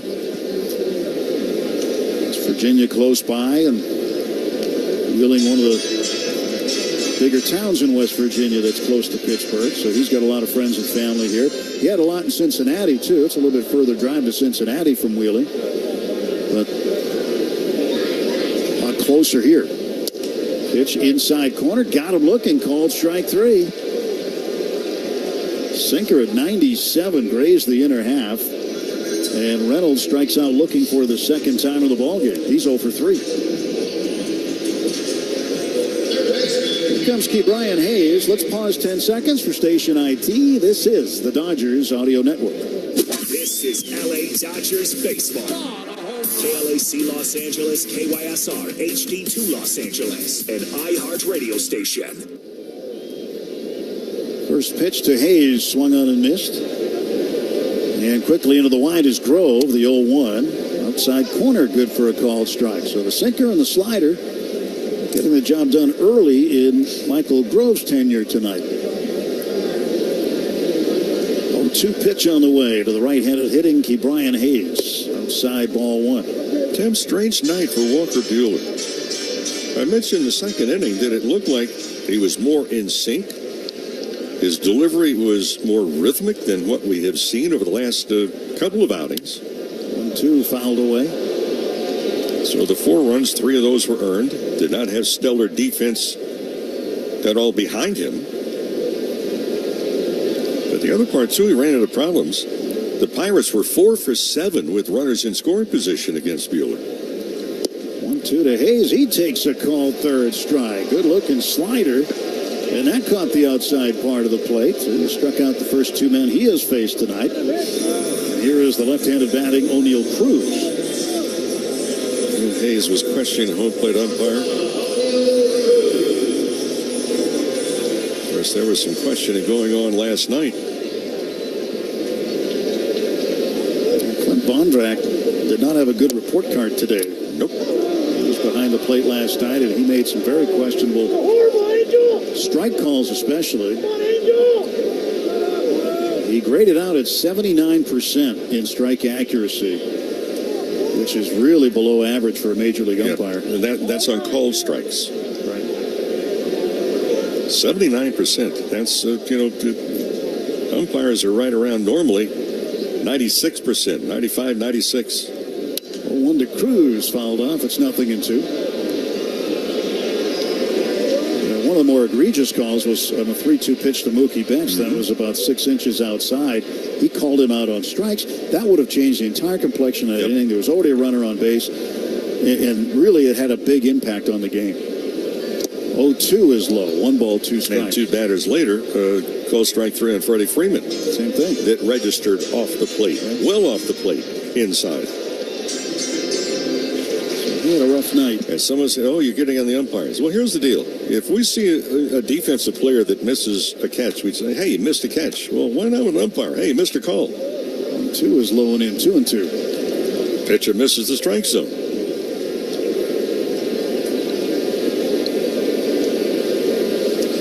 2 balls, 2 strikes, 2 outs, bases empty.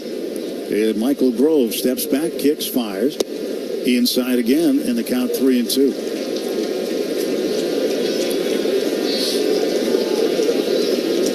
Full count to O'Neill Cruz.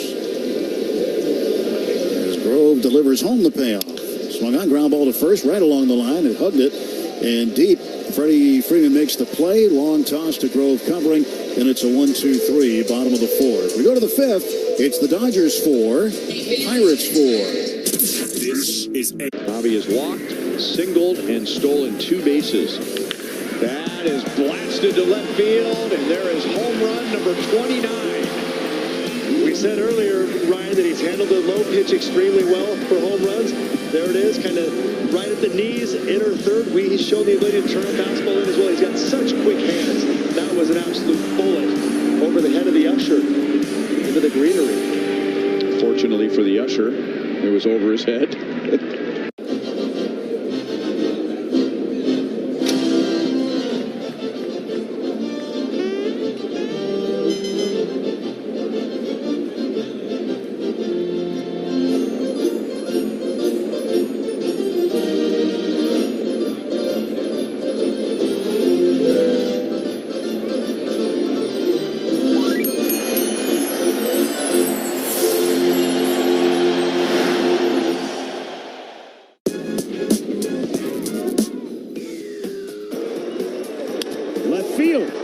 McCormick back. It's over his head. The Guardians walk it off.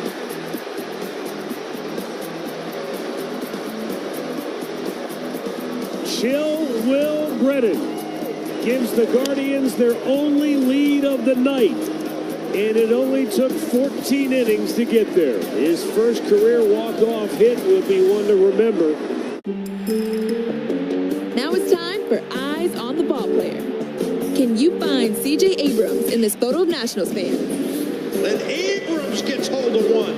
See you later. You want to know about true speed? Yamava.com.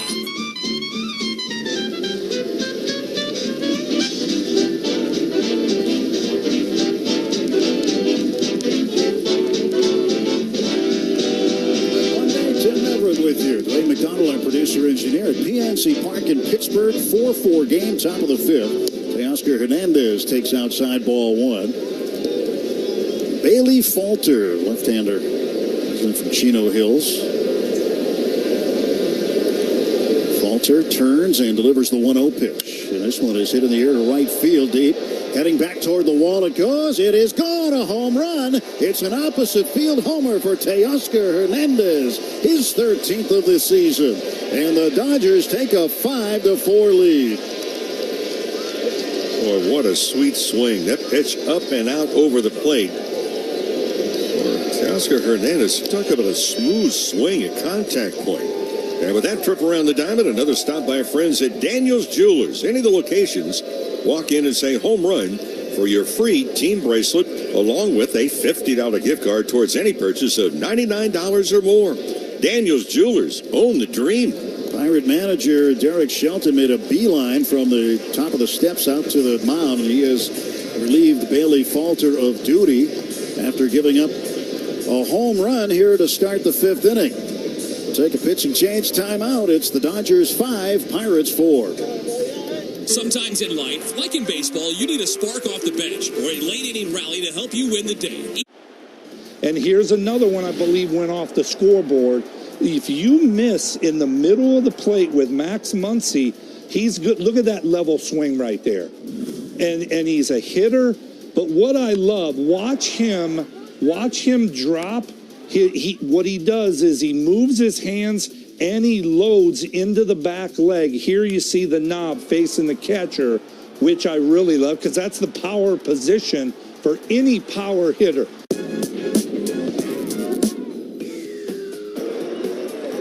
Left field. McCormick back. It's over his head. The Guardians walk it off.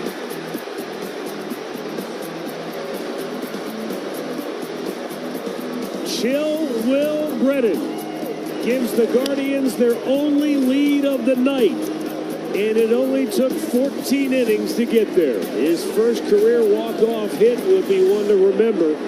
Bobby has walked, singled, and stolen 2 bases. That is blasted to left field, and there is home run number 29. We said earlier, Ryan, that he's handled the low pitch extremely well for home runs.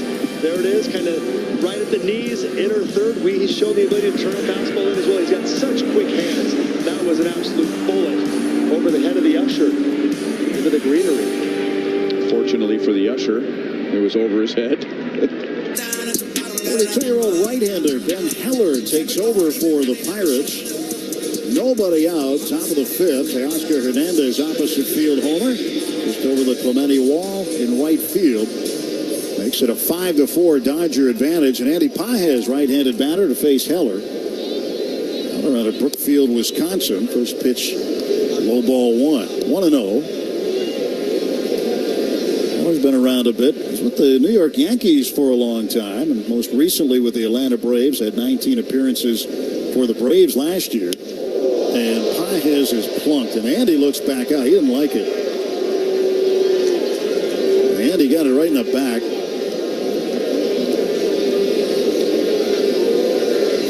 Takes off his pads and head down to first base.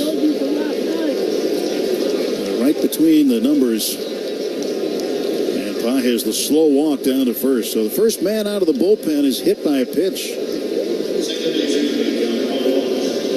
Well, Tellez went the first base where the Pirates walked the last 45 feet down there just to make sure that the route was not changed by Pages going to the mound. Miguel Rojas, he will take a strike on the inside corner. So Heller in the game. The pitching change brought to you by Bank of America, the official bank of the Los Angeles Dodgers.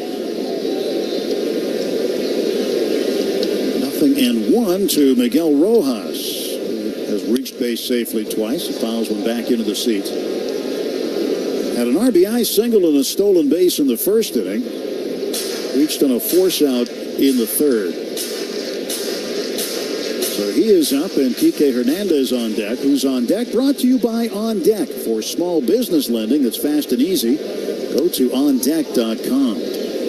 Pitch is outside in the dirt, smothered by the catcher, Henry Davis.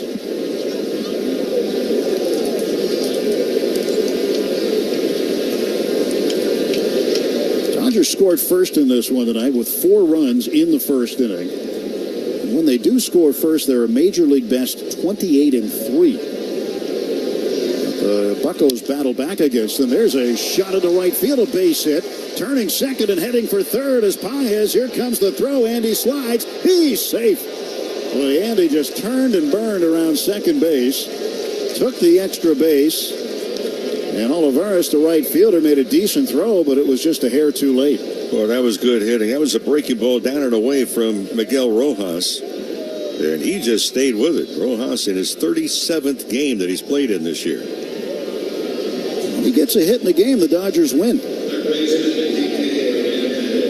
And he has played in the game and gets a hit. I believe the Dodgers are undefeated. I think they're 18-0 or something like that. 17-0 or 18-0. Middle infield will play even with the Bags. And now Kike Hernandez a chance to get another run in as Paez leads off a third. Kike tries to bunt. Rojas was running from first, so the Dodgers trying to do a little manufacturing tonight.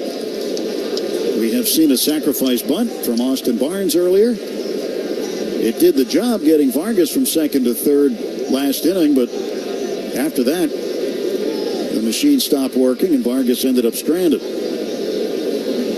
Nobody out, runners at the corners. 0-1 to Kike Hernandez. The pitch swung on and missed. Two-seam fastball by him at 96.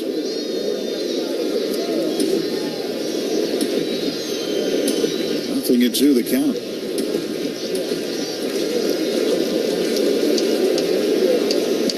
Stretch by Ben Heller.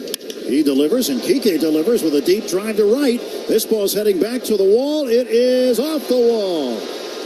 Paez will score. Rojas around second. He's into third. He's held there. It's a run-scoring double for Kike Hernandez, and the Dodgers lead it 6-4.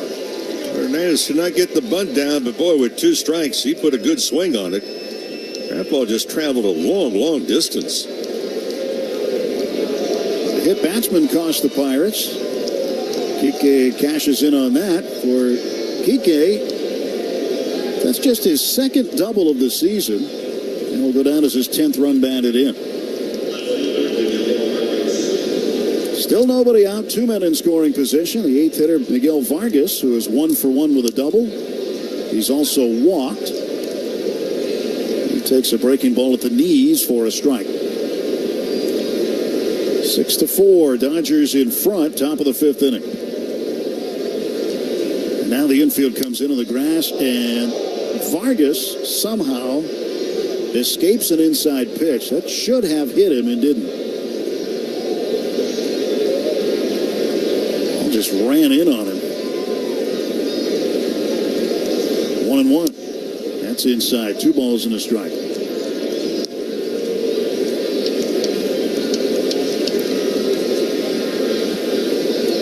Clouds have moved in as we get a little later here in the evening. It's 8:15 here in the Eastern time zone.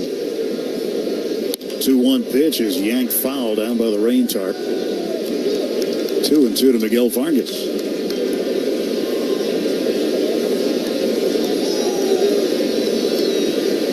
Vargas a key man here, wouldn't you think, with Barnes on deck? Absolutely. Runners lead, second and third. Pitch. Swung out, slow roller down to third. Keep Brian Hayes coming home in a contact play. And Rojas is out. So Rojas ran on contact. Ball was hit on the edge of the infield grass all the way down the third base line, and Key Brian Hayes made the throw in plenty of time. And tag out at home, so it goes 5-2. There's 1 out. Vargas is aboard on the fielder's choice. Advancing to third, Kike Hernandez. Runners at the corners, 1 out for Austin Barnes. Dodgers 6 runs on 10 hits.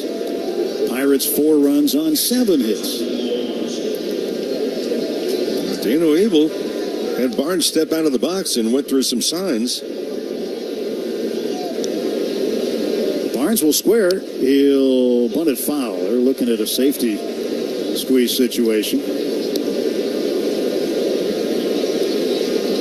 Dodgers pulled off a safety squeeze most recently in New York against the Mets.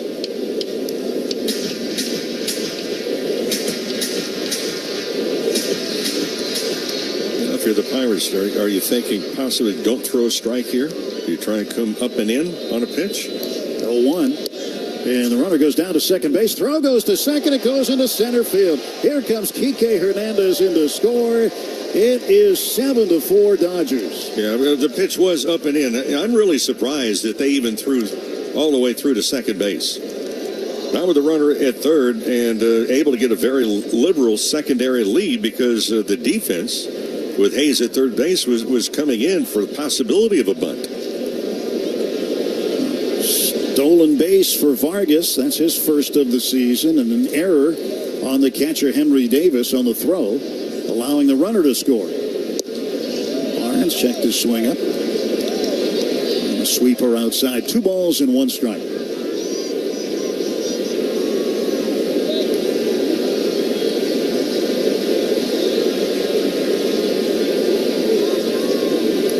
And a 2-1 pitch. And Barnes swings and misses. Notice the scoreboard operator here, Mo, hasn't put up 7 runs yet. No. Probably looking the other way. Well, that's not the official score anyway. No, I know. But it is 7-4. 3-run lead. And pitch now to Austin Barnes. Check to swing again on a pitch outside, a cutter. That'll make it a full count at 3-2. Betts is on deck.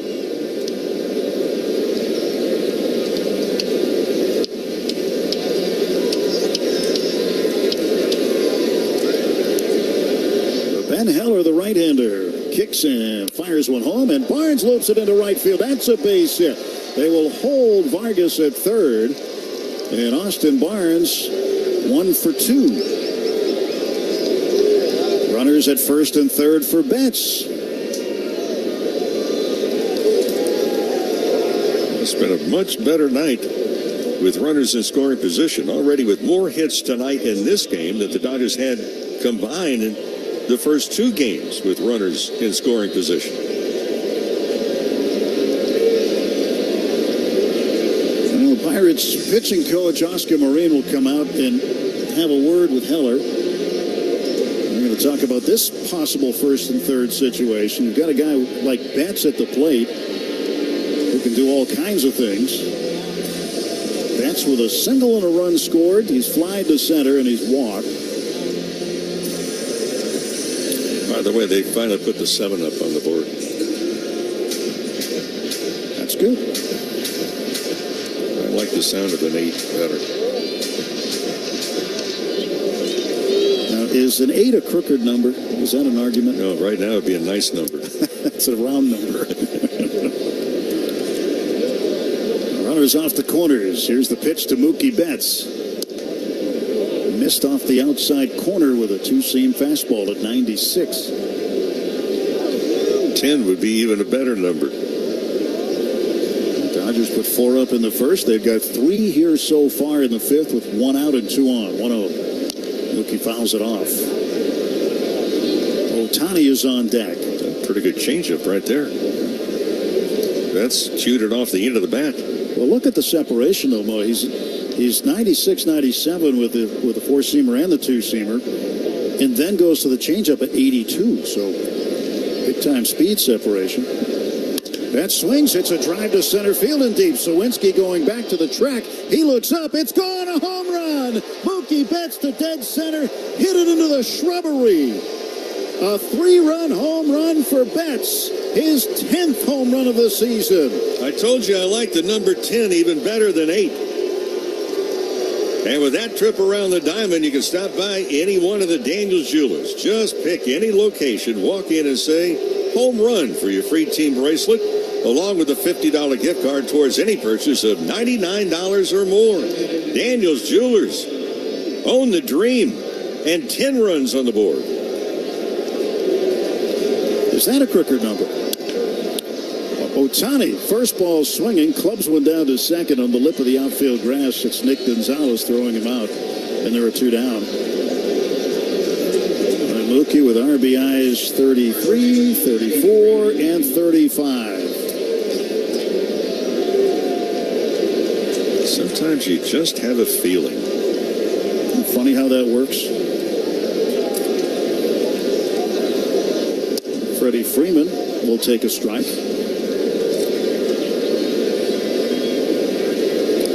I had a feeling on Sunday that Mookie was going to hit a leadoff home run, but I didn't say anything to anybody. I should have. I did. I did tell you that I like the number 10. You did. You did it right.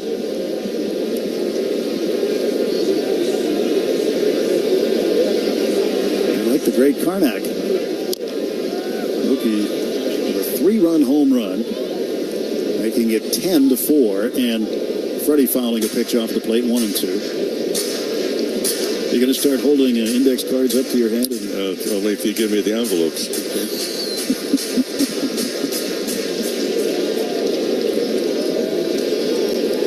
1-2 pitch from Heller. It's fouled back to the screen. I wonder who has that turban that Johnny Carson wore when he was doing that bit, Karnak the Magnificent. Now, that would be a collector's item. 2 to Freeman, missing inside. Heller thought he had the strike. He started walking off, but home plate umpire Dan Merzel said, nope, that's too far in. Last night, that was a strike, but tonight it's not. And most other nights, it's not. 2-2. Freeman waves at a changeup and strikes out. Dodgers send 9 to the plate for the second time tonight. And they put up a 6th spot in the 5th. And after 4.5 innings at PNC Park in Pittsburgh, it's the Dodgers 10, Pirates 4. Welcome to the future, Dickerson.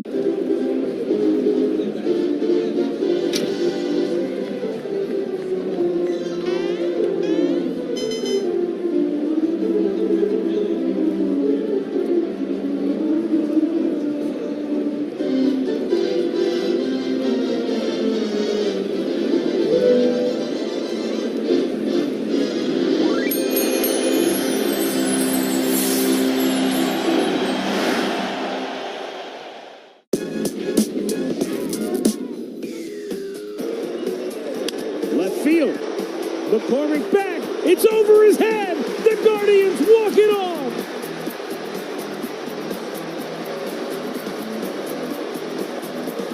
Chill Will Brennan gives the Guardians their only lead of the night. And it only took 14 innings to get there. His first career walk-off hit will be one to remember.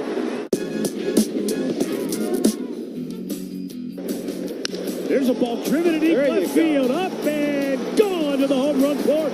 Jose Ramirez, home run number 7. There's another long fly ball. Deep center field and gone to Souvenir City. Career home run number 200 for Jose. Right field. Rex Snyder back. He's going to wave goodbye. It's the first 3-homer game in the career of Jose Ramirez.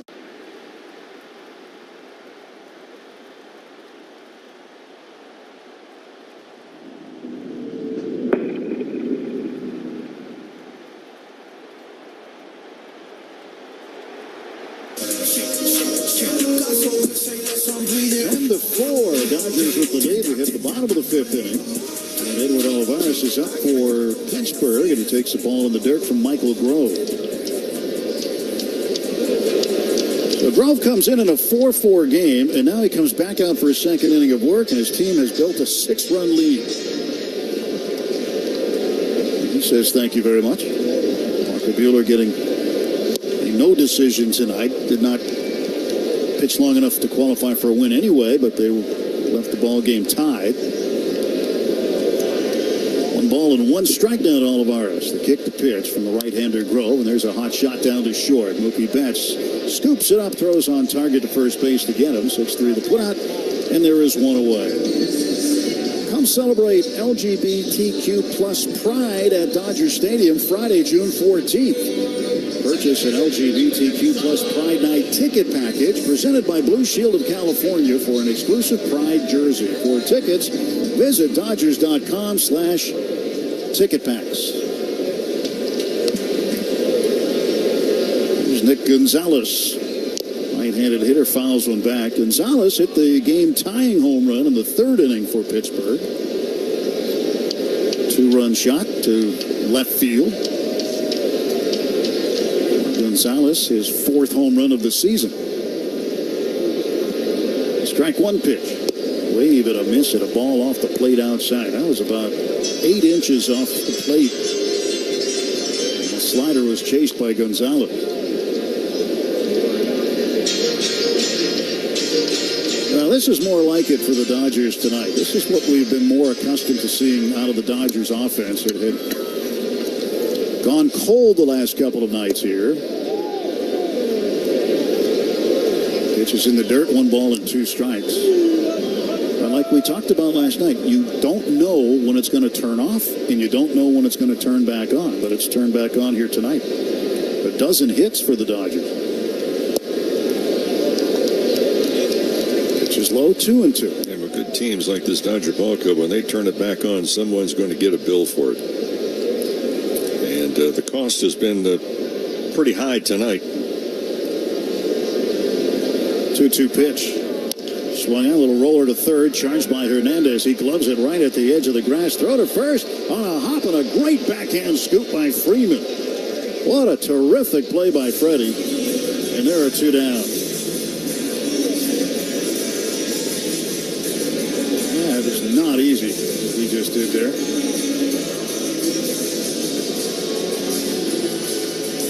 2 away, bases empty. Rowdy Tellez should be 0 for 2, but he's 1 for 2. Official scorer gave him a gift double in the 3rd inning when Miguel Vargas dropped the ball out in left center field. 1 ball and no strikes now to Tellez. The first pitch missing inside. Hitting just 196 for the Pirates. Big first baseman, left-handed hitter. Take outside. 2 balls, no strikes.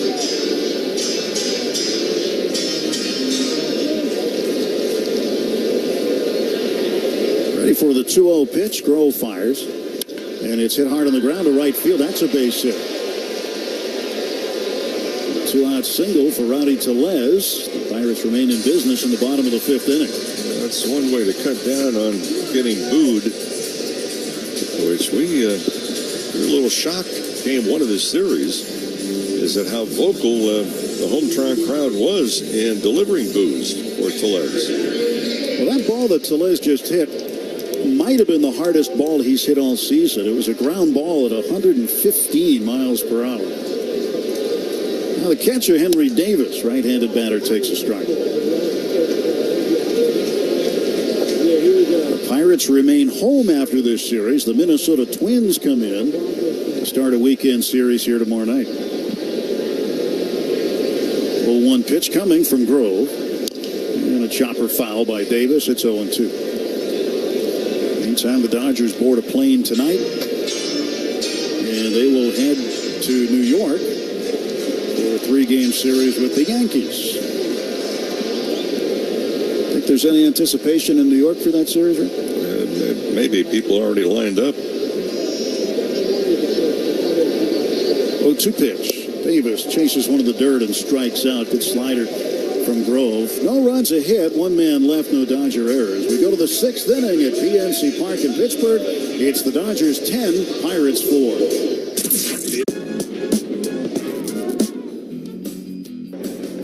There's a ball driven in deep left field, up and gone to the home run court. Jose Ramirez, home run number 7. There's another long fly ball. Deep center field, and gone to Souvenir City. Career home run number 200 for Jose. Right field, Ref Snyder back. He's going to wave goodbye. It's the first 3-homer game in the career of Jose Ramirez.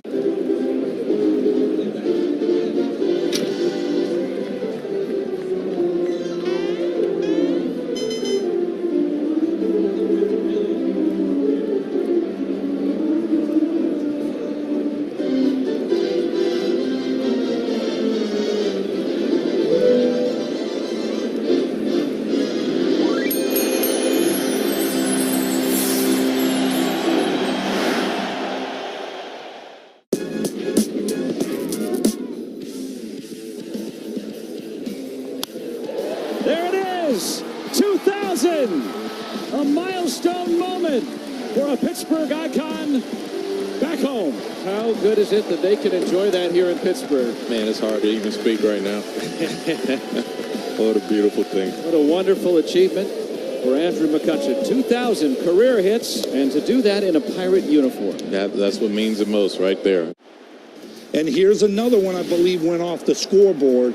If you miss in the middle of the plate with Max Muncy, he's good. Look at that level swing right there. And he's a hitter. But what I love, watch him drop his... If you would only say the pitcher on for the Pirates to start the sixth inning. Dodgers with a 10-4 lead, and Teoscar Hernandez, who led off last inning with an opposite field homer, leads off this inning. Teoscar 2 for 3, 2 extra base hits. He scored 2 runs. And Kyle Nicholas will deliver home for Pittsburgh, and it is driven up the middle, a base hit. Single, double home run for Teoscar Hernandez. He starts the sixth with a base hit. The pitching change brought to you by Valvoline Instant Oil Change, your 15-minute drive-through oil change with locations throughout Southern California. Nicholas, 25 years of age, from Massillon, Ohio. Nicholas made his big league debut last year with the Pirates. Got into 4 games. Andy Pages will take a strike. Well, today's an important day for a lot of reasons. And most notably, when you think about the people that were honored today over in Europe, as Pages fouls one off over to the right. It's the 80th anniversary of D-Day. On this date, 1944, over 150,000 troops stormed the beaches of Normandy, France, Omaha Beach, Utah Beach. And the Allied forces began to push their way through. All Major League Baseball games were canceled that day. They were all postponed on June 6, 1944. Yogi Berra, he is known for being part of that memorable moment. He was aboard a landing craft support vessel, manning a machine gun, and he was later awarded a Purple Heart. His action in D-Day, being injured. Leon Day, a Hall of Famer who pitched his entire career in the Negro Leagues, helped land supplies in the ensuing days as part of the continuing invasion.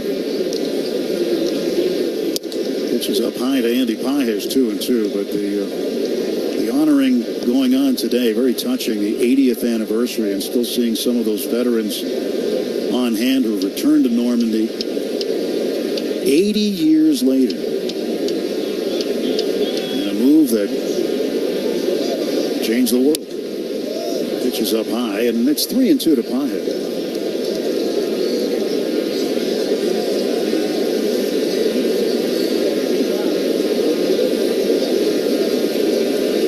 Full count pitch to Andy. Teoscar leads at first. Here's the pitch from Nicholas, and that's going to be ball 4 outside. 2 on and nobody out. Hernandez goes down to second.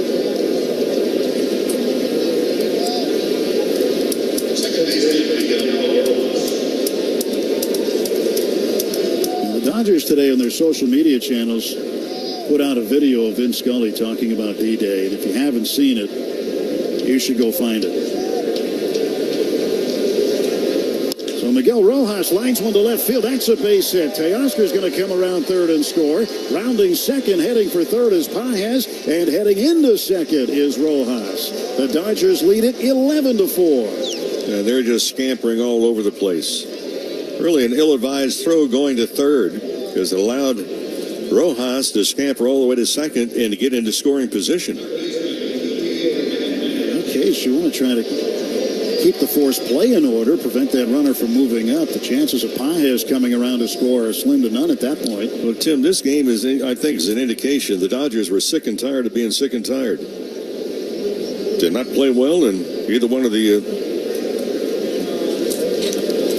first 2 games of this series. Although the first game they lost, they were shut out 1-0. But just little things they did not do that could have enhanced their opportunities. Rojas is going to get credit for an RBI double. thought it was a single, went to second on the throw. It was. He'll take the double. Yep. It's a hit either way. But so far, it appears to be a night of giving away free stuff. Well, two free doubles have been given out, one on each side. Double your pleasure. Pirate infield playing even with the bags all the way around. Nobody out, second and third, and the pitch coming to Kike Hernandez. Here's a 1-1. He swings and misses. Hernandez had a double back in the 5th inning. Well, the sun setting off to the west. It provides a glorious glow off the glass of the buildings across the Allegheny to downtown. Pitch outside, and the reflection now of the neon colors that are new on the Three Sisters, the 3 golden bridges, including the Andy Warhol Bridge and, of course, the Roberto Clemente Bridge, which dominates the scenery here at this ballpark. Wonderful time of night here. Two pitches up high.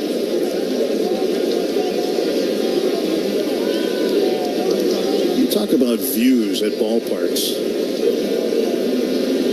You know, Dodger Stadium's got a great view. Where we sit, we see the San Gabriel Mountains and the hills of Elysian Park. It is beautiful. This is a different kind of beautiful here. Right in the middle of downtown, just across the river. Kike walks, and now the bases are full of Dodgers with nobody out. Second walk of the inning issued by Kyle Nicholas. And it'll be another mound visit by the Pirates. Miguel Vargas coming to the plate. We had some visitors from the Dodger organization come up and take a look. Yeah, well, we told them on the plane, I said, look, have you seen the view from the press box? And we are only about 50 feet under the flight pattern into the airport. I mean, that's how high up we are. And they came up in the very first inning and said, oh, now we see what you're talking about. People always used to say, broadcasters would say, oh, it's so high up in Pittsburgh. It really isn't. It's not that bad. But you know what? It's a good thing that it is where it is, because the picture that we have is absolutely wonderful here. So Miguel Vargas comes up with the bases loaded. And a chance to really do some more damage. Dodgers leading 11-4 in the top of the 6th inning.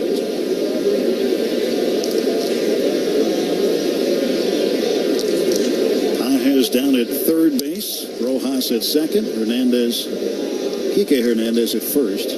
1 ball, 1 strike to Miguel Vargas. Vargas doubled in the 4th inning. Reached in the fielder's choice, stole second, and scored a run in the 5th. 1-1 pitch. He fouls it back.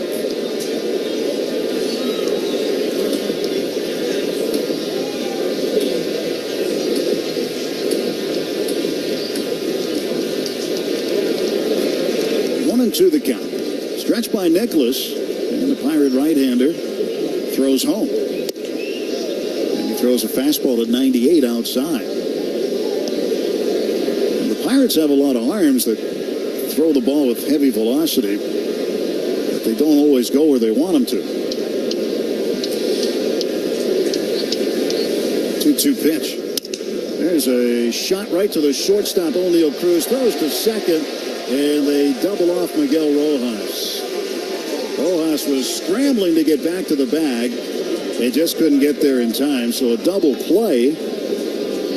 And with 2 outs, the Dodgers have runners at first and third.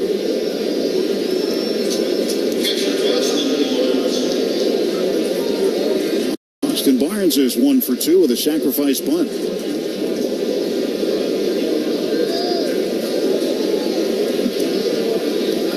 Average up to 220.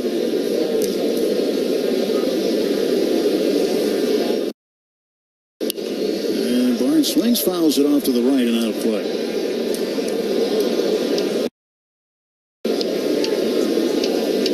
Nothing and 1 to Austin Barnes. Dodgers have some action going in the bullpen right now.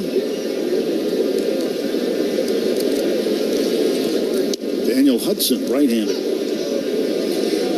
2 strikes now to Barnes.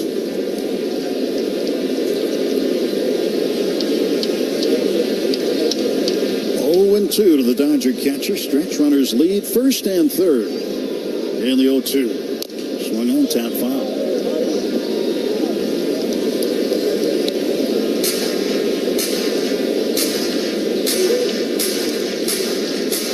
No balls and 2 strikes to Barnes.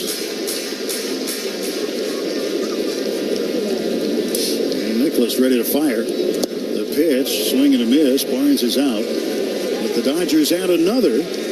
RBI double by Miguel Rojas gets Teoscar Hernandez home. We played 5.5 in Pittsburgh. It's the Dodgers 11, Pirates 4. When you want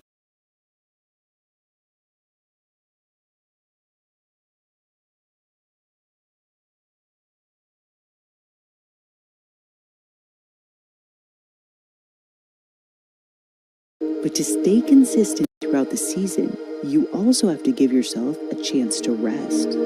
Getting a good dose of recovery time should be an essential part of your routine on your off days at home.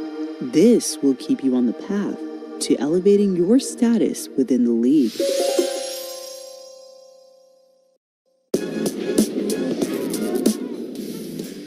Anticipation to see what... Oh, goodness! That ball had a family! In game 2, his first home run, a 2-run bomb.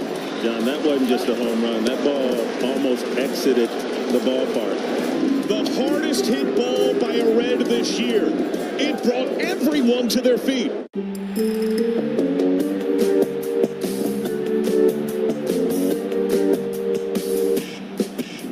Can you find Pete Alonso in this sea of Mets fans?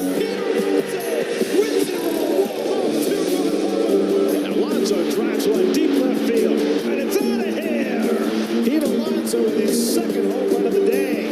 Pete Alonso keeps on raking. Just very strong. And there he is.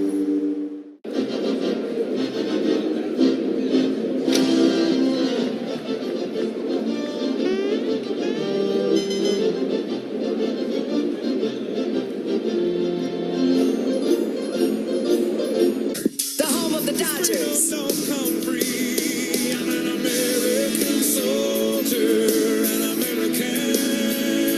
Some changes for the Dodgers as we go to the bottom of the 6th inning. It's an 11-4 Dodger lead. First, Daniel Hudson is on to pitch. He takes over for Michael Grove. Grove with 2 effective innings. Right now, he would be the pitcher of record for the Dodgers. And Jack Sawinski, the center fielder, takes a strike from Hudson. Chris Taylor is in the game. He's at third. Gavin Lux is in the game. He's at second. Kike Hernandez moves over to first. Freddie Freeman is out. Pitch fouled away. Miguel Rojas also out of the ball game. Outfield stays the same. Vargas in left, Baez in center, and Teoscar Hernandez in right. No balls, 2 strikes to Jack Sawinski. Center fielder, 2 hits, 1 for an RBI. He swings and misses here, and he's out on strikes. Hudson strikes him out. And there's 1 gone for Pittsburgh, and here comes Andrew McCutchen. The 4th of July Chevy Drive event is on at your Southern California Chevy dealers with huge savings on the entire showroom. Visit SoCalChevy.com for more information. McCutchen is 0 for 3 tonight. Flied out, struck out. Hit into a force out. He grounds it towards short. Backhanded on the outfield grass by Betts. 2 hops to first, and Kike can't catch it. Went right past the glove of Kike Hernandez, and McCutchen is aboard. And that's going to be the 2nd error on Mookie Betts tonight. The 3rd error for the Dodgers.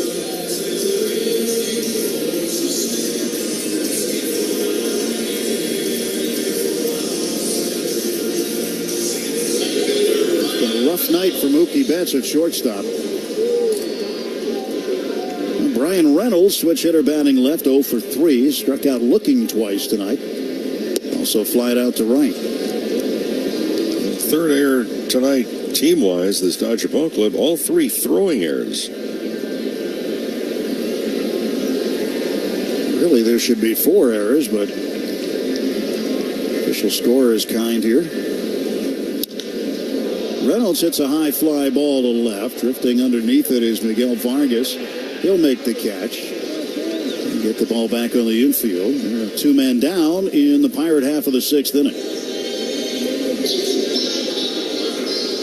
And Brian Hayes, the third baseman, who was 2 for 3 tonight with a stolen base and a run scored. Hayes a good player. He was a really good young player when he came up. Still young. He gets the ball pretty well. He's a good defender at third. Like someone with the Pirates recently told me that he might be the best defensive third baseman they've had there in quite a while. It's just 27. 0-1 pitch. And that's in the dirt, blocked by Barnes. Bottom of the 6th, 2 men out, 1 ball, 1 strike count. Dodgers 11 runs on 14 hits. And the Pirates 4 runs on 8 hits. Right-handed batter, Brian Hayes.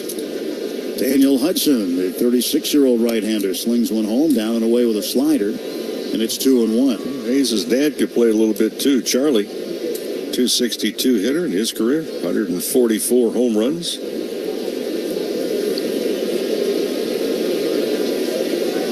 Here's the 2-1. Swung on, ground ball right field, a base hit, and for Brian Hayes, he's got himself a 3-hit night. Connor McCutcheon stops at second base. Well, first and second and 2 down for Pittsburgh. We were talking a little bit about the days you'd come in with the Cubs to play the Pirates, and I really liked your answer to the question on Tuesday night when I asked it. I said, what was it like playing against that era Pittsburgh team? And you said, well, if you wanted to collapse lung, it was a great place to be in the outfield. Yeah, and especially on that artificial turf that looked like compressed cotton candy that had been painted green.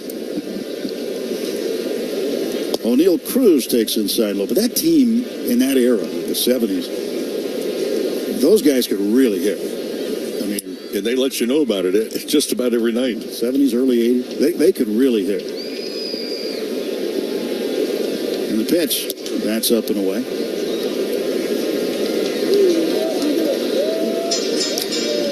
Well, when you look over the on-deck circle in that era, and you see the on-deck hitters, and it was Stargell and Parker and company, they didn't use a leaded bat. They had a sledgehammer. Swing and a miss. They did. Yeah. The old Pittsburgh Lumber Company, they were known as. We called them other things as the visiting team. I'm sure you did. Yeah. Not too many you can repeat, I'm sure. McCutcheon off of second base. Hayes off of first. 2 down, 2-1 pitch. And Cruz looks at it low. But they just had some very good teams. When you went downtown, it was fun because, I mean, they were Pirate fans. And everywhere you went, it was, Buck goes this and Buck goes that. 3-1 pitch. Wave and a miss. Strike 3. Oh, strike 2. 2 comes after 1. And now it's a 3-2 count.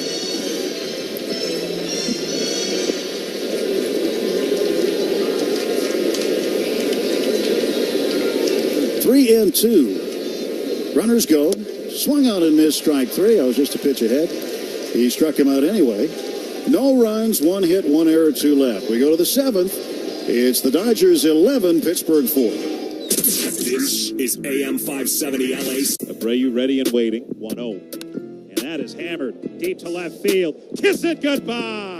Second home run of the day for Jose Abreu. This one's a 2-run shot. He's driven in 5. Astros lead is 9-1. Boy, second time Abreu's gone to the second deck in left field. The pull power for Jose is real in Minneapolis. What a display. And that'll send more fans up the aisles and toward the exits.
Mookie Betts will lead off the top of the 7th inning. The Dodgers with an 11-4 lead, trying to salvage a game in this 3-game set.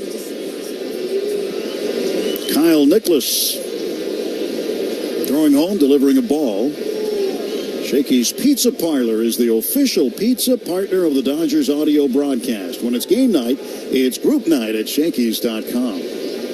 It's to Mookie outside, and it's 2-0. We're talking about those Pirates teams of the 70s that just hit the ball all over the place. And the 2-0 pitch, and Mookie swings, fouls it back. Dwayne McDonald dug up some numbers. The top 3 winningest National League teams of the 70s. Number 1, the Cincinnati Reds. They averaged 96 wins a year in that decade. 953 wins, 657 losses. 3-1 now to Betts. The Pirates were second in the 70s. They averaged 92 wins a year, 916 and 695, their record in the 70s. And a 3-1 pitch, and Mookie hits a high fly ball, first base side, drifting into foul ground is Rowdy Tellez. He'll grab it for the out, and there's one gone on the Dodgers 7th. And the third best team of the 1970s. Any guesses, Mo? I would say that they wore a white home uniform trimmed in blue with a red letter on the lower left of the front. Yeah, red numeral in the front. The guy wore number 16 for a while. Just a guess. Yeah, the Dodgers. Who also averaged 92 wins a year. In the decade of the 70s, 910 wins, 701 losses. But those were the top 3 teams in the National League in the 70s. Reds, Pirates, Dodgers. 0-1, Ohtani fouls it back, and it's 0-2. And remember, for a number of years, the Reds were in the same division as the Dodgers. Well, that geography class evidently was not attended by those that divided up. Ohtani just chases a ball, a curveball down low and strikes out. He struck out 3 times tonight. He's now 1 for 5. But also when Atlanta was in the West too. So geography wasn't an issue for a while in Major League Baseball.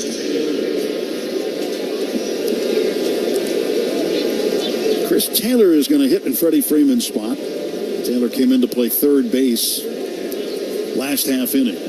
2 outs, top of the 7th. Taylor fouls it back. Of course, in the 70s, the Reds had the Big Red Machine, as they were known. They had that great World Series in 1975 with Boston. They ended up winning that in 7 games. That was one of the better played World Series during that decade, one of the really good ones.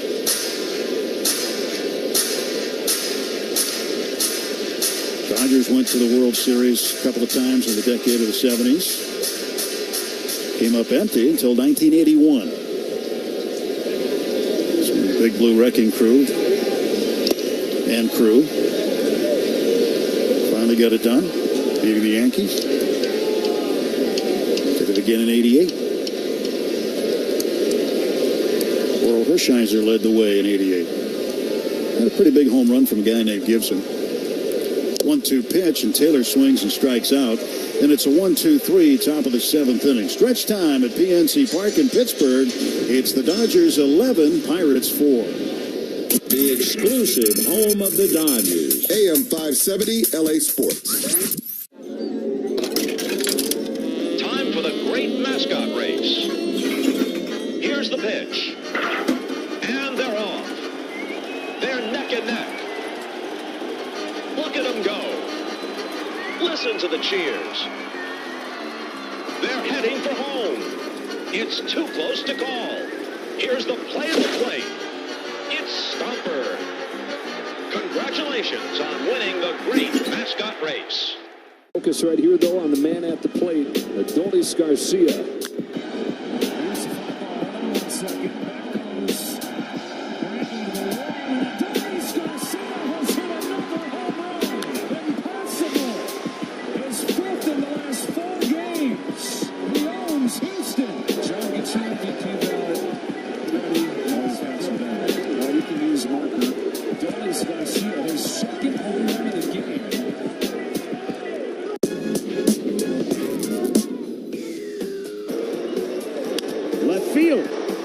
McCormick back. It's over his head. The Guardians walk it off.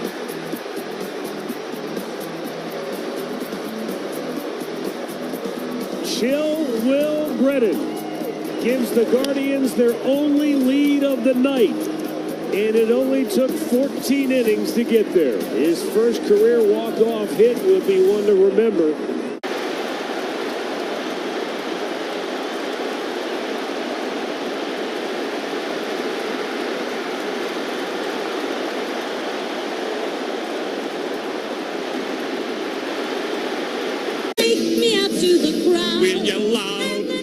Bottom of the seventh inning. Dodgers 11 runs on 14 hits. Pittsburgh 4 runs on 9 hits. Blake Treinen comes out of the Dodger bullpen, needing some work. He'll pitch here in the seventh. And he will start against right fielder Edward Olivares. Nick Gonzalez, the second baseman, to follow, and then Rowdy Tellez due up. Bottom of the seventh inning, brought to you by Bank of America, the official bank of the Los Angeles Dodgers. 11th appearance for Treinen. He's 2-0. Has not given up an earned run yet. He starts off Olivares with a sinker that's up and in for ball one.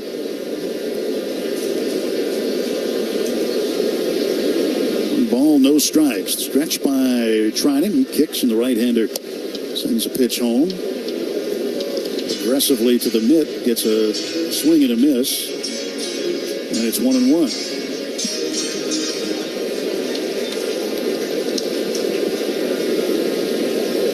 Olivares hitting .236, 5 home runs. Right-handed batter waits. And Treinen sends the 1-1 his way, and it's inside. Well, you noticed something between innings, didn't you?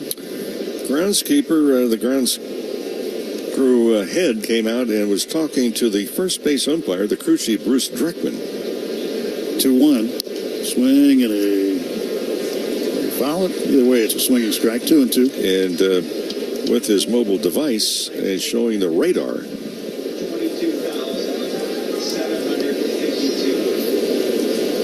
But just looking at the radar, I didn't see anything that is threatening here. Around the area, there's a little bit. 2-2, a chase of a slider. He strikes out. Olivares down on strikes. And there's one away in the Pirates' seventh. We know we do this long enough. You see that happen and you start thinking, uh-oh. Groundskeeper sees something we don't. They did have a rain shower this afternoon. They had to cover the field. Batting practice was canceled for the second day in a row. An afternoon shower here also.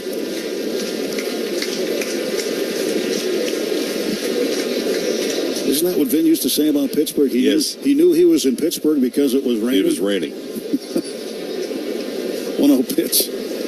And that's the... I'll tell you what, there's one town, I know in my experience, one town that rains all the time. That's Baltimore. Just every time I've been to Baltimore, it rains. Here it rains too. 2-0, ground ball up the middle. That's a base hit. A hit just to the left of second base. And Nick Gonzalez aboard with his second hit of the ball game. He had a home run back in the third. That home run that he hit seemed like hours ago. Tied the game at 4, and then the Dodgers exploded for 6 in the fifth. Pause now 10 seconds to allow our stations to identify themselves. This is the Dodgers Audio Network. This is LA Dodgers baseball. KLAC Los Angeles, KYSR, HD2 Los Angeles, and iHeart radio station. Tellez tonight is 2 for 3, single double. He takes the ball, a cutter up, and it's 1-0.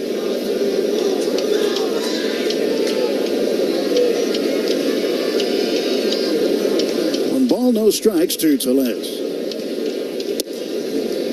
Missed inside. He raised his hands up to get him out of the way.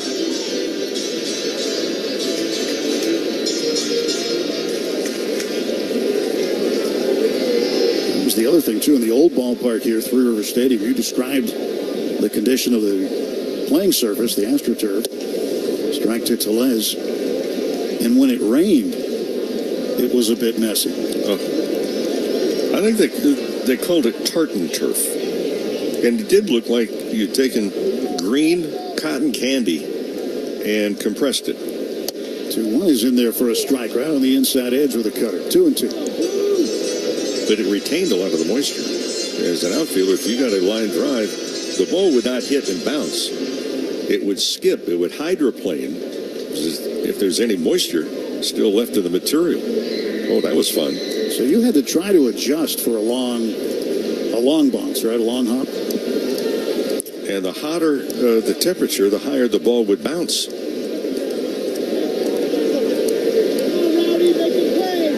Plate umpire Dan Merzel just warned Blake Trinan, saying, don't be ready to throw until the batter is engaged with you.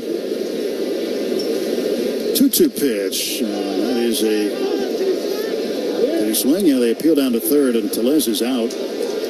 Ball got away from Barnes, and Tellez just heading back to the third base dugout. It looks like they're going to send the runner Gonzalez back to first. Well, what happened was there was a check swing. It was ruled a swing, but it hit the back foot of Tellez. If you offer at a pitch that hits you, it's a strike. So the ball's immediately dead. The runner has to return. Dead ball. He's back to first. 2 outs. Henry Davis, the catcher, up. Swing and a foul to the right. So you're hit by the pitch, but you get the strikeout. It's not a hit by pitch. So if the ball hits you, it doesn't matter where it hits you. I've seen guys get hit in the chest. But if there's an offer at the ball, it's ruled a swing. Too bad, it's a strike. It gives you an idea how good the back foot slider of Trinan was. Oh, 1 pitch low and away. 1-1 to Davis.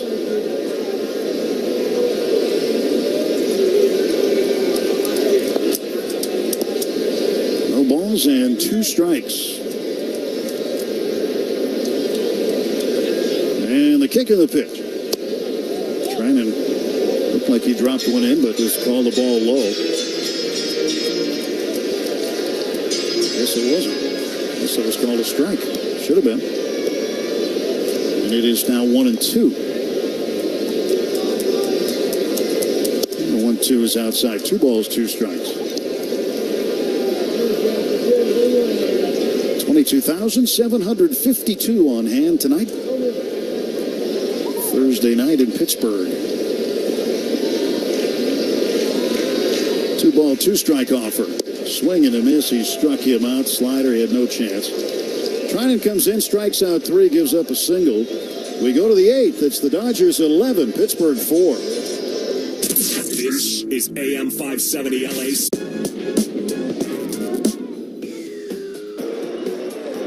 Left field. McCormick back. It's over his head. The Guardians walk it off.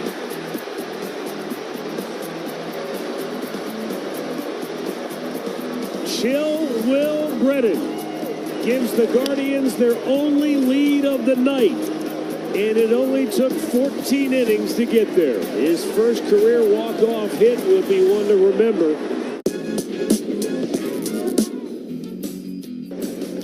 There's a ball driven to deep left field. Up and gone to the home run court. Jose Ramirez, home run number 7. There's another long fly ball. Deep center field and gone to Souvenir City. Career home run number 200 for Jose. Right field. Ref Snyder back. He's going to wave goodbye. It's the first 3-homer game in the career of Jose Ramirez. Listen, I've been following you for a while, man. Bottom line is you get your A swing off and generate a lot of pop. I just want to go I'm getting barrel. this A to B. Oh, man. Straight to the ball, barrel. Hitting the ball is the hardest thing to do. I'm a person from 0-0. I'm looking for spin. I'm not going to lie. I'm going to look for spin, but I'm going to time up a fastball. 0-0, if you spin it, I'm swinging. Like, if you spin it in the middle, I'm going to destroy it. And that'll bring up Bryson Stott. Infielders in at the corners. And Stott drives one to right. That's deep. That is gone. A grand slam for Stott. The brink just broke. Thanks to Bryson Stott's base. Tigers with an 11-4 lead. Go to the top of the 8th inning. And set to lead off for the 3rd straight inning is Teoscar Hernandez. He's triple away from the cycle. Hernandez takes a pitch for a strike. Last Dodger to hit for the cycle, Cody Bellinger. There's an 0-1 pitch. I'd say that was, what, 2017? Off the top of my head. A double in the first, a home run in the fifth, and a single in the sixth. And he swings and misses at a slider outside. 1 ball and 1 strike to Teoscar Hernandez.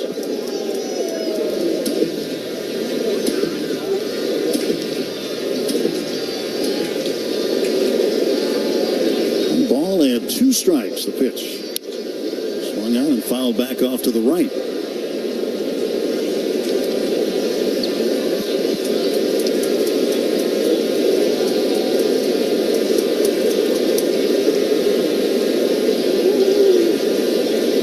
One and 2 the count as Nicholas gets ready to fire. Sends one home and Teoscar fouls it back. Morongo Casino Resort and Spa, the MVP for fun, food, and good times. Less than 90 minutes from wherever you are.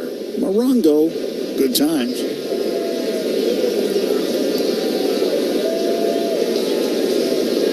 There's a 1-2 pitch coming now to Teoscar. He swings, hits a high fly ball back of second base toward the right of it. And Nick Gonzalez, the second baseman of the outfield grass, makes the catch. 1 gone for the Dodgers in the 8th. Well, making plans to join us at Dodger Stadium, keep in mind Yoshinobu Yamamoto bobblehead night 1 week from tonight for the first 40,000 fans in attendance. That's June 13th. Rangers are in, and it's going to be presented by Security Benefit. Get there early. Dodgers.com/promotions 1 week from tonight. Andy Pages checks a swing and an outside pitch, 1-0.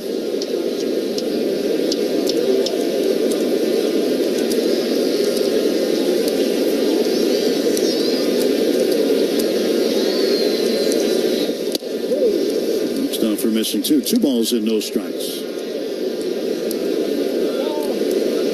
So we talk about the view here and what it looks like at night. Just absolutely gorgeous with the new neon lights that have adorned the bridges. And the lights of downtown, and they shimmer off the Allegheny River. And see what it looks like. I just posted a picture I just took. Put it up there on Twitter or X or whatever. Twitter. And, look it up and see for yourself as Andy Pages takes a walk. 1 out, base on balls. He'll head down to first. And Derek Shelton will come out and get Nicholas, and we'll have a pitching change timeout coming. As the Pirates will go back to the bullpen with 1 out and 1 on in the top of the 8th inning. The score, the Dodgers 11, Pittsburgh 4. I can live my dreams. I can rewrite my story. I can create a future I look forward to. When you enroll at a California community college, you open the door to anticipation to see what... Oh, goodness! That ball had a family! In game 2, his first home run. A 2-run bomb. John, that wasn't just a home run. That ball almost exited the ballpark. The hardest hit ball by a Red this year. It brought everyone to their feet.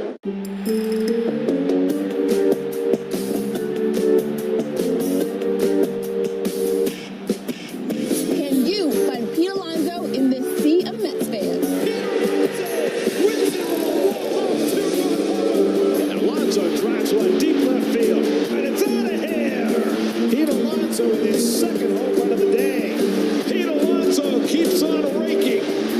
Just very strong. And there he is.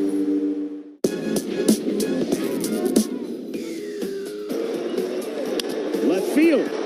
McCormick back. It's over his head. The Guardians walk it off.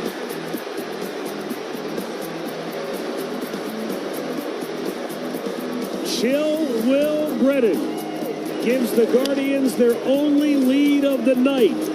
and it only took 14 innings to get there. His first career walk-off hit will be one to remember. Former Dodger left-hander Justin Brule, who was with the Colorado Rockies last, is now with the Pirates, and the Pirates getting another left-hander in the bullpen as Aroldis Chapman had pitched back-to-back nights. He's been the only lefty they've had, and they know they need another one, so they went out and added Justin Brule today, and he will come on for the first time for the Pirates. Brule will face the left-handed hitting Gavin Lux. Came into the game in Miguel Rojas' spot. First plate appearance for Lux tonight. 1 on and 1 out. 11-4, Dodgers lead. First pitch to Lux. Breaking ball on the outside corner for a strike. Brule was signed as a Major League free agent today. He was with the Reds AAA club in Louisville, too. Went 4-0 there. His last appearance in the big leagues was on the 24th of August last year at Tampa Bay with Colorado. Made his big league debut with the Dodgers. 2021 on the 8th of August. 1-1 to Gavin Lux. Swing and a ground ball toward the middle. O'Neal Cruz grabs it, reverses direction, steps on second, throws to first too late. Ball went past second base to the right of it. The shortstop Cruz crossed over, made the catch, and then had to go back and touch the bag, and that took too much time. So Lux is safe, but Pages has forced out 6 unassisted.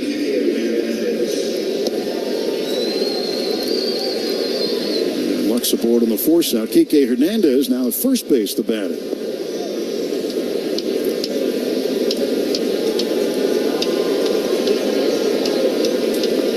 Two outs, and Brule delivers a strike. In his debut, Brule's debut, lost an inning and 2/3 scoreless. And he was with the Dodgers, got his first big league strikeout. It was Brandon Marsh. This guy he struck out on the 8th of August in 2021.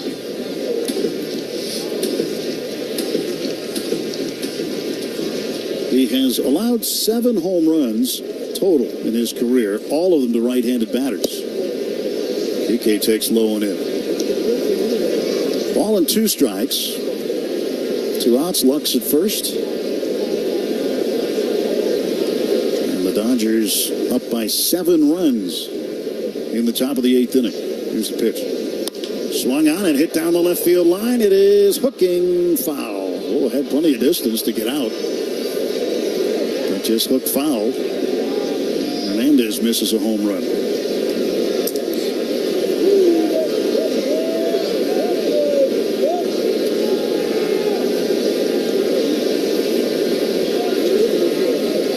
Ball and 2 strikes to Kike. And the pitch. He swings, hits a ground ball to short. O'Neal Cruz will go the short way to the second baseman, Nick Gonzalez. They'll get the force out of Lux there, and that is the force out that retires the side. We'll go to the bottom of the 8th. It's the Dodgers 11, Pittsburgh 4. Brett Rooker joining the show in studio. We're going to talk hitting. What are you thinking right here? That's 95 at the very top, and I at least foul it off.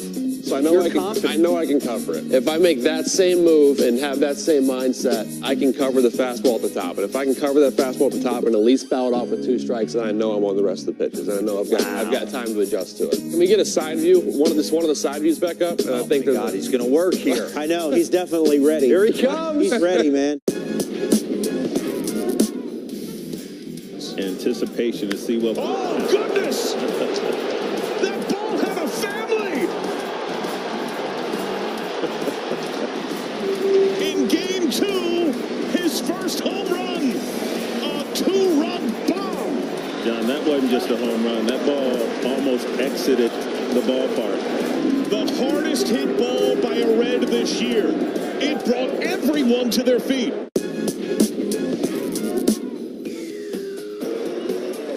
Left field. McCormick back. It's over his head. The Guardians walk it off.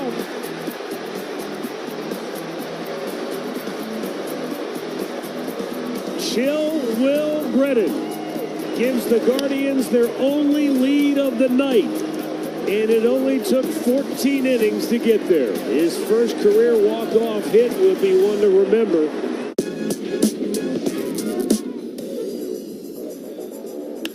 Smash to right center. First big league hit. And here he goes. Lightning speed. De La Cruz up to second. A stand-up.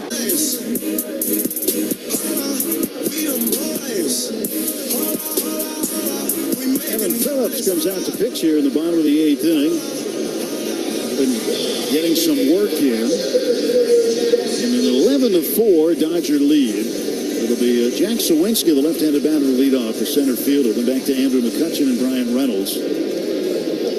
Phillips' 16th appearance. ERA 0.61. Opponent batting average against just 185. And Sawinski, late on a fastball, fouls it away.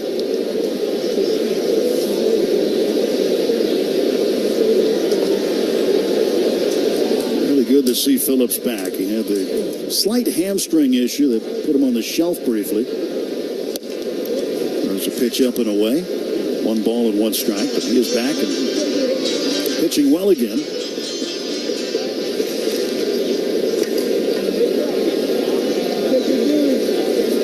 Left-handed batters hitting better than right-handed batters against him. 259 lefties. Sawinski fouls another one away, third base side, right into the front row of the second deck. The right-handers, on the other hand, only hitting 111 against him.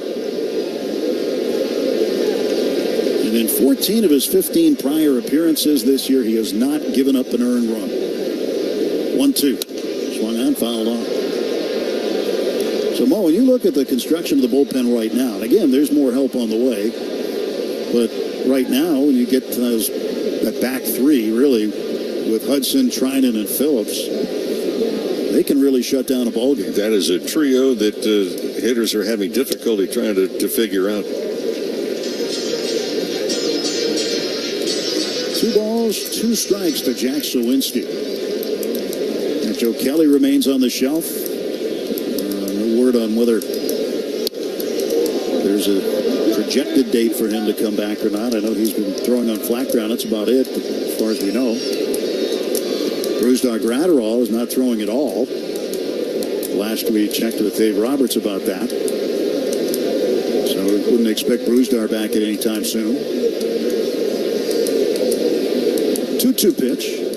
And Sawinski fouls another one away down the third base side. If and when Graterol gets the okay, he's going to have to start all over again, as if he's, first of all, preparing to go to spring training. And then go through the time period that you would go through in regular spring training on top of it. It is going to be quite a while, I would imagine. 2-2 pitch, got a piece and fouled it straight back. Yeah, Bobby Miller, by the way, is going to, I think he's starting, yeah. He'll start tomorrow for Oklahoma City. He'll get a AAA rehab, and then he's expected to be back. I guess they're going to wait and see how it goes tomorrow before they make any determination, but you figure he'd be back in the rotation following that rehab start tomorrow. 2-2. And that is up high. I mentioned it earlier. Clayton Kershaw is going to pitch tomorrow in Rancho, but not in the game. And that should be clear that that's going to be something that's going to happen in a closed stadium in the afternoon. He's going to pitch a couple of innings.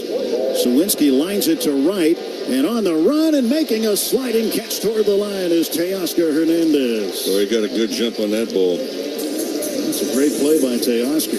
Otherwise, has a chance to bounce past you and be at least a double. 1 man out for the Pirates in the 8th. But Kershaw's going to throw tomorrow 2 simulated innings, and they'll have some hitters from Rancho Cucamonga facing him to go there to that ballpark, controlled environment. It's a better place for him to do it. Swing and a miss by McCutchen. So he'll do that tomorrow.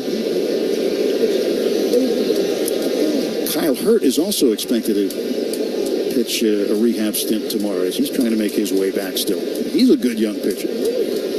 0-1, that's hit toward the gap in left center field. On the run, Vargas, he dives, he can't make the play. Pages backs up, and he rifles it into second base. And keeps McCutchen at first for the one-out single. Vargas gave it a shot. Pages is right there to help him out. I think Vargas was just kind of motioning to Pages that he may have been distracted the last second by the lights on that low line drive. Brian Reynolds, 0 for 4, 2 strikeouts tonight. Also 2 flyouts, one to right, one to left. He grounds one toward the middle. Mookie Betts can't get to it. Under his glove and into center field. McCutchen around second on his way to third. Here comes the throw, and McCutchen makes it standing. And the Pirates with runners at first and third on a base hit for Brian Reynolds. He had to cross over to the other side of second base, reached down, the ball eluded his glove.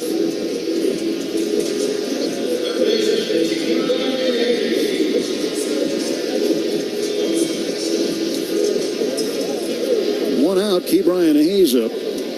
He's had a good night, 3 hits.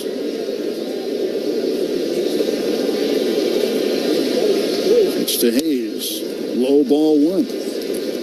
Tonight's game brought to you by First 5 California. 1 in 3 children are at risk of toxic stress, but there are things parents can do to help. Learn how to overcome it at first5california.com. Pitch from Phillips. Outside corner called strike. 1 ball, 1 strike. And get that good hard slider now. Ground ball, double play, out of the inning. And here comes the 1-1 from Evan Phillips. Hayes waits, now the pitch. And it's low and outside, backhanded by Barnes out of the dirt. 2-1.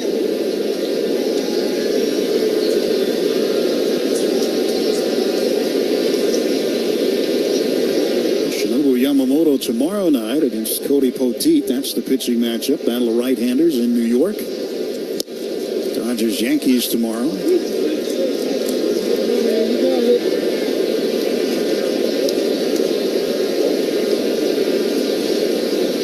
Miss you. You're not making the trip. Won't be on the trip. Here's the 2-2. Swing and a foul back. I'll see you back at Dodger Stadium one of these days. Well, you're not going just in case it's another 13.5-hour stay on the airplane for a 5-hour flight back to L.A. That was fun. Oh. Really? Not really. 2-2. And he struck him out. Hayes could not hold up. So he is out, and there are 2 down. And coming up, the left-handed batting shortstop, O'Neal Cruz.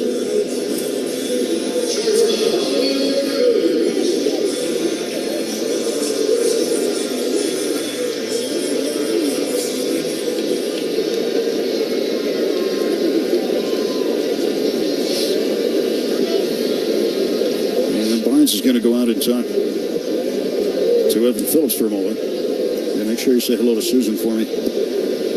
Susan Waldman. Always enjoy talking to Susan. It'll be a great weekend trip. I know that a lot of Dodger fans are expecting to make that trip. Big group of them. And some Dodger employees. The stadium employees are also making that trip.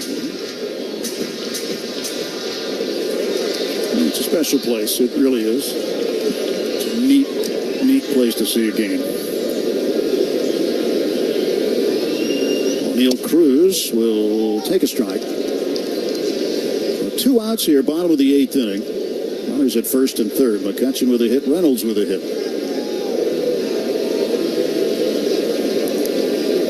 The ball's had 1 strike and a pitch. Now, you didn't play in the new version of Yankee Stadium, but you played in one of the versions a couple of times in a couple of World Series. 3 of them, right? And when we played there, the monuments were still in play in center field. There's the 1-1 from Evan Phillips. He's in his set position. Runners lead. Pitch to Cruz inside. How'd you navigate those in the outfield? Carefully. Of course, if you had to go back that far, it was, I think, what, 430, 440? if you had to go back that far, it was either a triple or inside the park home run. 2-1 is hammered. This one is going to clear everything. It's to the left of the Clemente wall. It was hit over the section. It's going to go down the hill and in the Allegheny River. McCutchen scores, Reynolds scores, and O'Neill Cruz with a 3-run homer, his 8th of the season. He is now tied for the club lead with the 2 guys he just put in. Andrew McCutchen scoring the run. He is now the 11th player in Pirates history to score 900 runs in his career. He's 36 runs now behind Archie Vaughn, the Hall of Famer, who ranks 10th in Pirate history, 936 runs.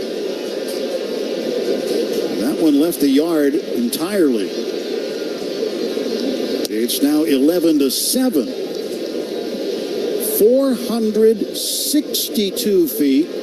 117.7 miles per hour exit velocity. That is incredible.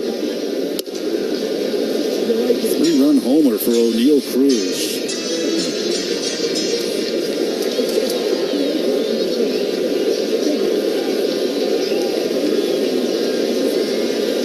One ball, one strike to Edward Olivares. And those are the first earned runs allowed in a while for Evan Phillips.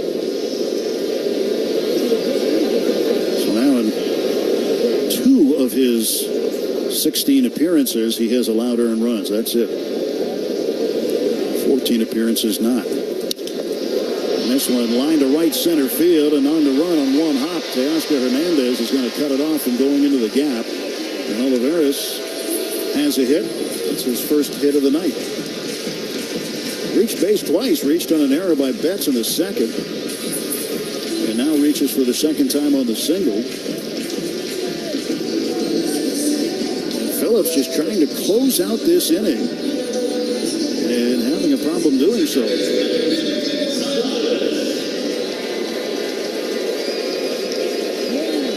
2 men are out. Nick Gonzalez, the batter, right-handed hitter, fouls it back.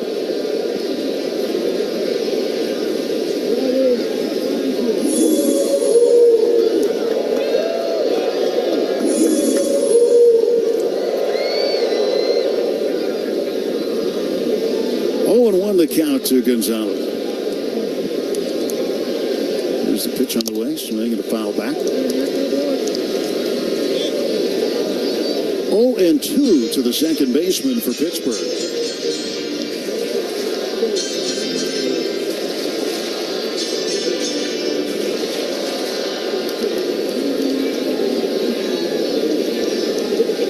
No balls, 2 strikes. Phillips ready to deal. Here comes his pitch. Outside and low. For Evan Phillips, he normally does not throw this many pitches in an inning. We don't see this a lot. 30 pitches. Hasn't been real sharp in and around the strike zone. Here comes a 1-2. Swung on, ground ball left side, grabbed by Betts. He plants, throws, bounces it twice, scooped by Kike. And they just get Gonzalez at first base. So the inning comes to an end. The Pirates get 3 runs on 4 hits, including a 3-run home run, a 462-foot bomb from O'Neill Cruz. And we go to the 9th inning. It's the Dodgers 11, Pirates 7.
7 after the 3-run home run by O'Neill Cruz. And now right-hander Carmen Mlodzinski comes in to pitch. Mlodzinski pitched in the opener. No, he pitched last night, beg your pardon. He came in for an inning after Paul Skenes. So second appearance of the series for Mlodzinski, facing Miguel Vargas. Vargas takes up high. Dodger left fielder with a 1-ball, no strike count on it. Vargas tonight has walked, doubled, reached in a fielder's choice, stole a base, scored a run, and lined out. Lined out to short as part of a double play. And Miguel Rojas was caught off of second base in the 6th inning. 1 ball, 1 strike to Vargas. Vargas out of Cuba. Dad, a very good player in Cuba. Serie Nacional. And Vargas just became an American citizen in April. Had to leave the Oklahoma City club and go to Miami and take the test. He passed and he swings and he hits the ball to left field. Coming in is Brian Reynolds. He'll reach up, make the catch, and there's 1 gone for the Dodgers in the 9th. Cars for Kids, no more stressing over your old vehicle. Donate it today, get it picked up tomorrow. Go to carsforkids.org. That's Cars with a K. Austin Barnes had a base hit tonight in the 5th inning, scored a run. Had a sacrifice bunt tonight, too. Right-handed hitting catcher takes a strike on the outside corner from Carmen Mlodzinski. 11 runs on 14 hits. The Dodgers with 3 errors tonight. They managed to get away with them. Pitch outside to Barnes, 1-1. 7 runs, 14 hits for the Pirates. They have 1 error.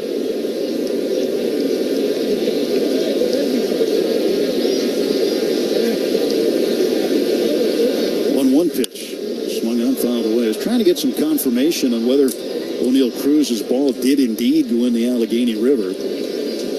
And the television camera that picks up that part of the ballpark and then looks down the hill into the river had its view blocked by a tree. So they cannot confirm whether it went in. But usually if a ball leaves the ballpark just to the left of the right field stands, it typically goes down the hill or bounces off the sidewalk and in, but we don't have confirmation that it did go in. Pitch outside to Barnes, 3-2.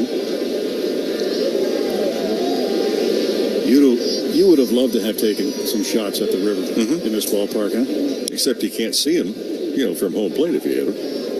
You hear about it. 3-2, inside, ball 4. But when that ball was hit, the question was not if it was going out of the ballpark. Where on earth was it going to land?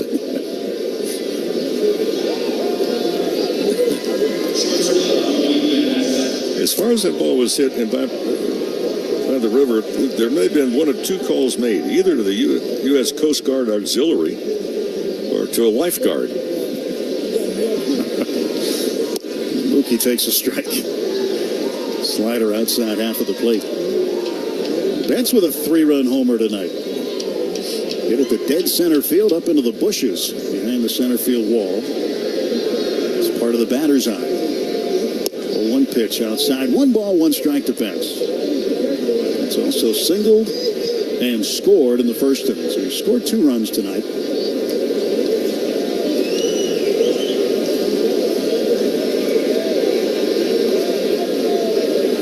And for the 1-1 pitch from Mlodzinski. There it is. He backs away from an inside slider, a little high. 2-1.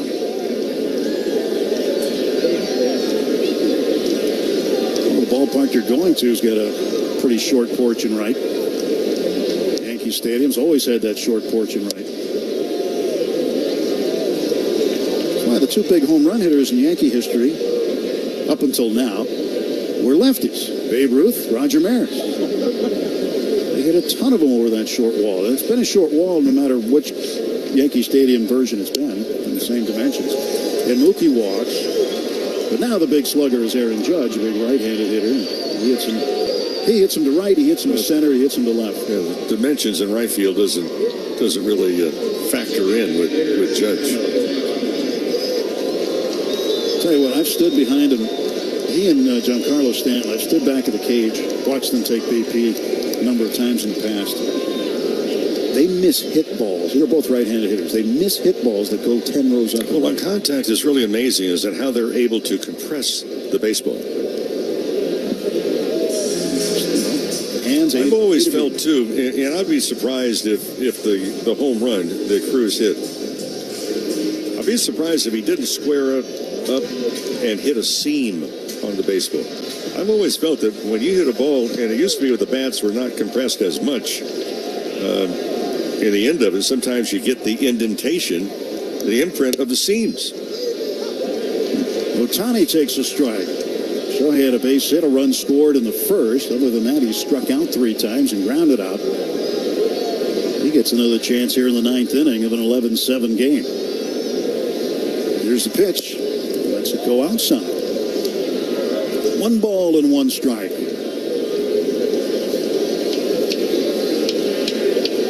And from what we observe from Shohei, he is a see it and hit it kind of hitter. Doesn't always have to be in the strike zone. 1-1. He swings, hits a ball a long way down the left side. It is slicing, and that will be a foul ball. Didn't have quite the distance, but hit it a long way anyway. And that's strike 2. 1-2 to Shohei.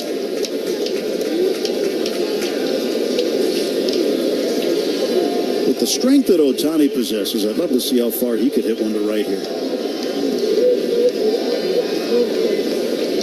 Majinski's 1-2. And Shohei rips it down to first. Tellez has it. Sends it over to O'Neal Cruz, and they'll force out bats. That's the only out they'll get. 2 men out for the Dodgers in the 9th. Ohtani reaches on the fielder's choice. At Betts is forced out 3-6. Over to third, Austin Barnes. Runners at the corners for Chris Taylor.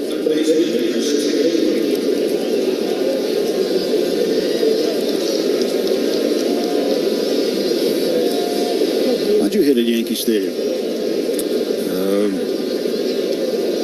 They had a pretty good pitching staff when I was with Kansas City and Oakland.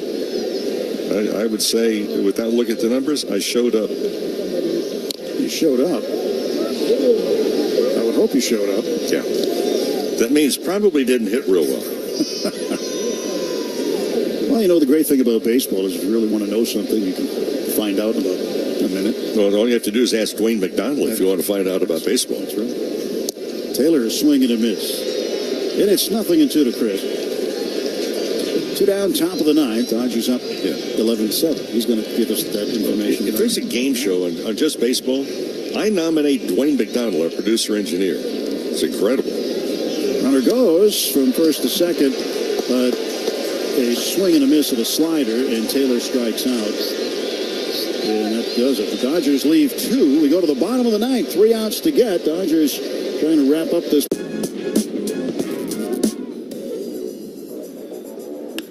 Smash to right center. First big league hit. And here he goes. Lightning speed. De La Cruz up to second. A stand-up double. That was 112 off the bat. Ladies and gentlemen, welcome to the show. This kid is electric. First career double, first career base hit.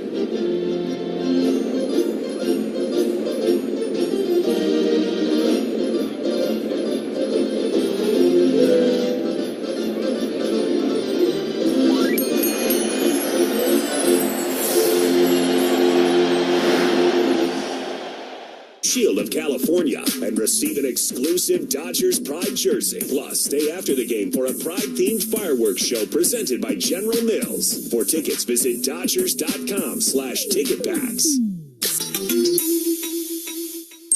This is the home of LA Dodgers baseball. What a night! Hear the blue all season long right here. The home of the Dodgers. That's the boat that's leaving. Well, soon for New York. Come with me. Alex Vasil will pitch in the bottom of the ninth inning. He'll face a pinch hitter, Connor Joe, who will hit for Rowdy Tellez. So they'll bring the right-handed bat off the bench for the Pirates to face the lefty Vesia, who appears for the 27th time. 1-2 and a 1.30 ERA. Vesia has been very good. And Jason Heyward gets in the ball game. He's in right field now here in the ninth. And Teoscar Hernandez replaces Vargas in left. 0-1 to Connor Joe, which bounced at the plate. So Evan Phillips pitches 1 inning, allows 3 runs on 4 hits. Gave up the 3-run homer to O'Neal Cruz.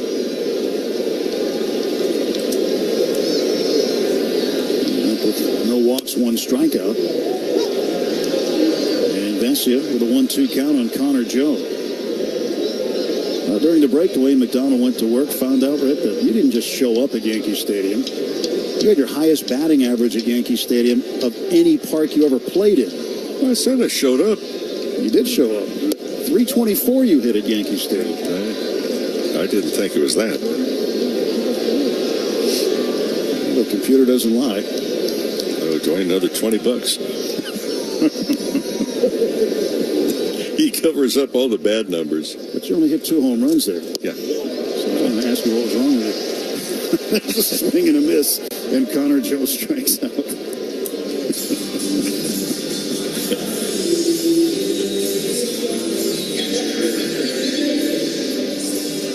Henry Davis, the catcher. Davis 0 for 3. Reached on an error, struck out twice, and he walked.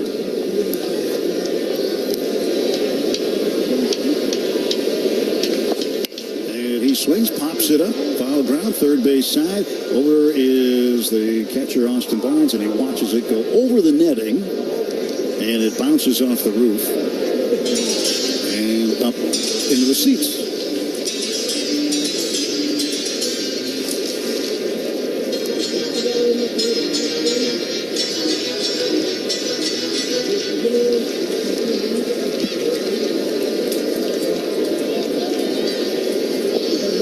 There's an 0-1 pitch to Henry Davis. He swings, and it's another fly ball over the third base dugout foul. I'm glad you're listening tonight, no matter where you're listening from. We've got a lot of folks checking in on their social media, telling us where they're listening from tonight. A number of them are from right here in Pittsburgh, which I'm grateful for. Here's the 0-2 pitch. Swing and a miss, strike 3. Davis out on strikes. Vesia has punched out the first 2. And the Pirates are down to their final out. And Jared Triolo is going to come up and hit for Sawinski. He'll get a right-handed bat in there.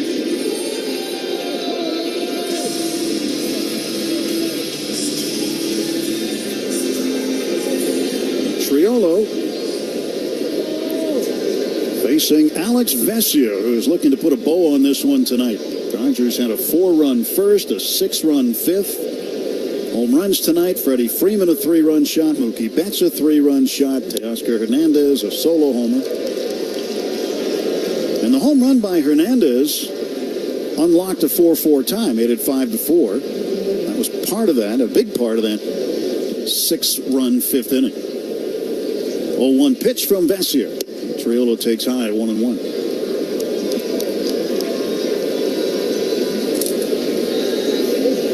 Well, if you have to take a late night flight and get ready to play the Yankees in the Bronx over the weekend, it's good to go in with a win like this. Pitch swung on, fouled back. Make the flight go quick.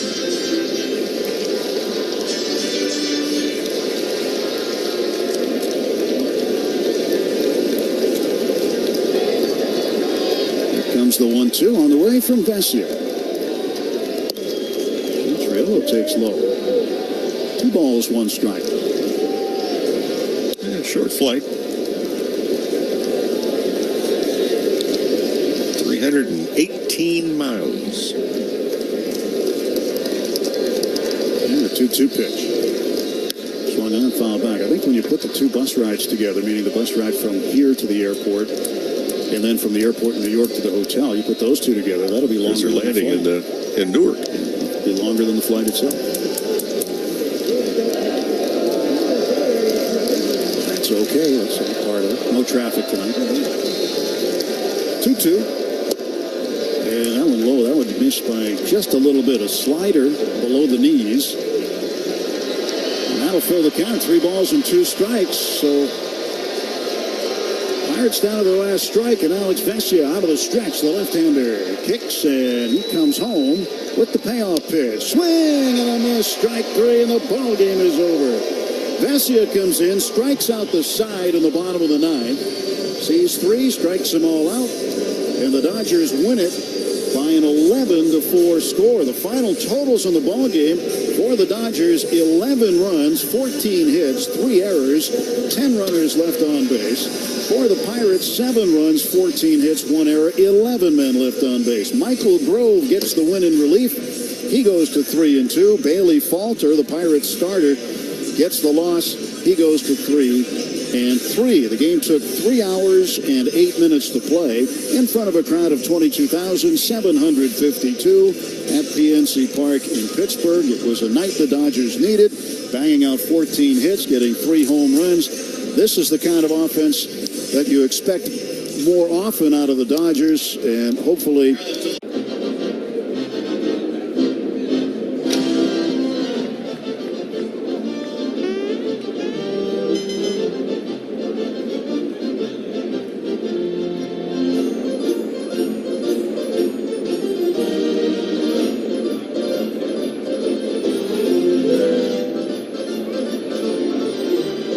Freddie Freeman to start off the ball game. To start off in fine fashion, Betts and Ohtani both back-to-back singles, and Freeman left the yard. Hernandez the double, an RBI single by Rojas. Dodgers put 4 on the board in the first inning, 6 in that 5th, 1 more in the 6th inning. And while the offense was good, it was kind of a mysterious night for Walker Buehler, who went just 3 innings, 4 runs, 7 hits. 3 of the runs were earned. 78 pitches that Buehler needed to go to 3 innings. And then the bullpen took over. The bullpen was absolutely sensational. And for the Dodgers, while they won and the offense came alive, this was not exactly a Mona Lisa defensively.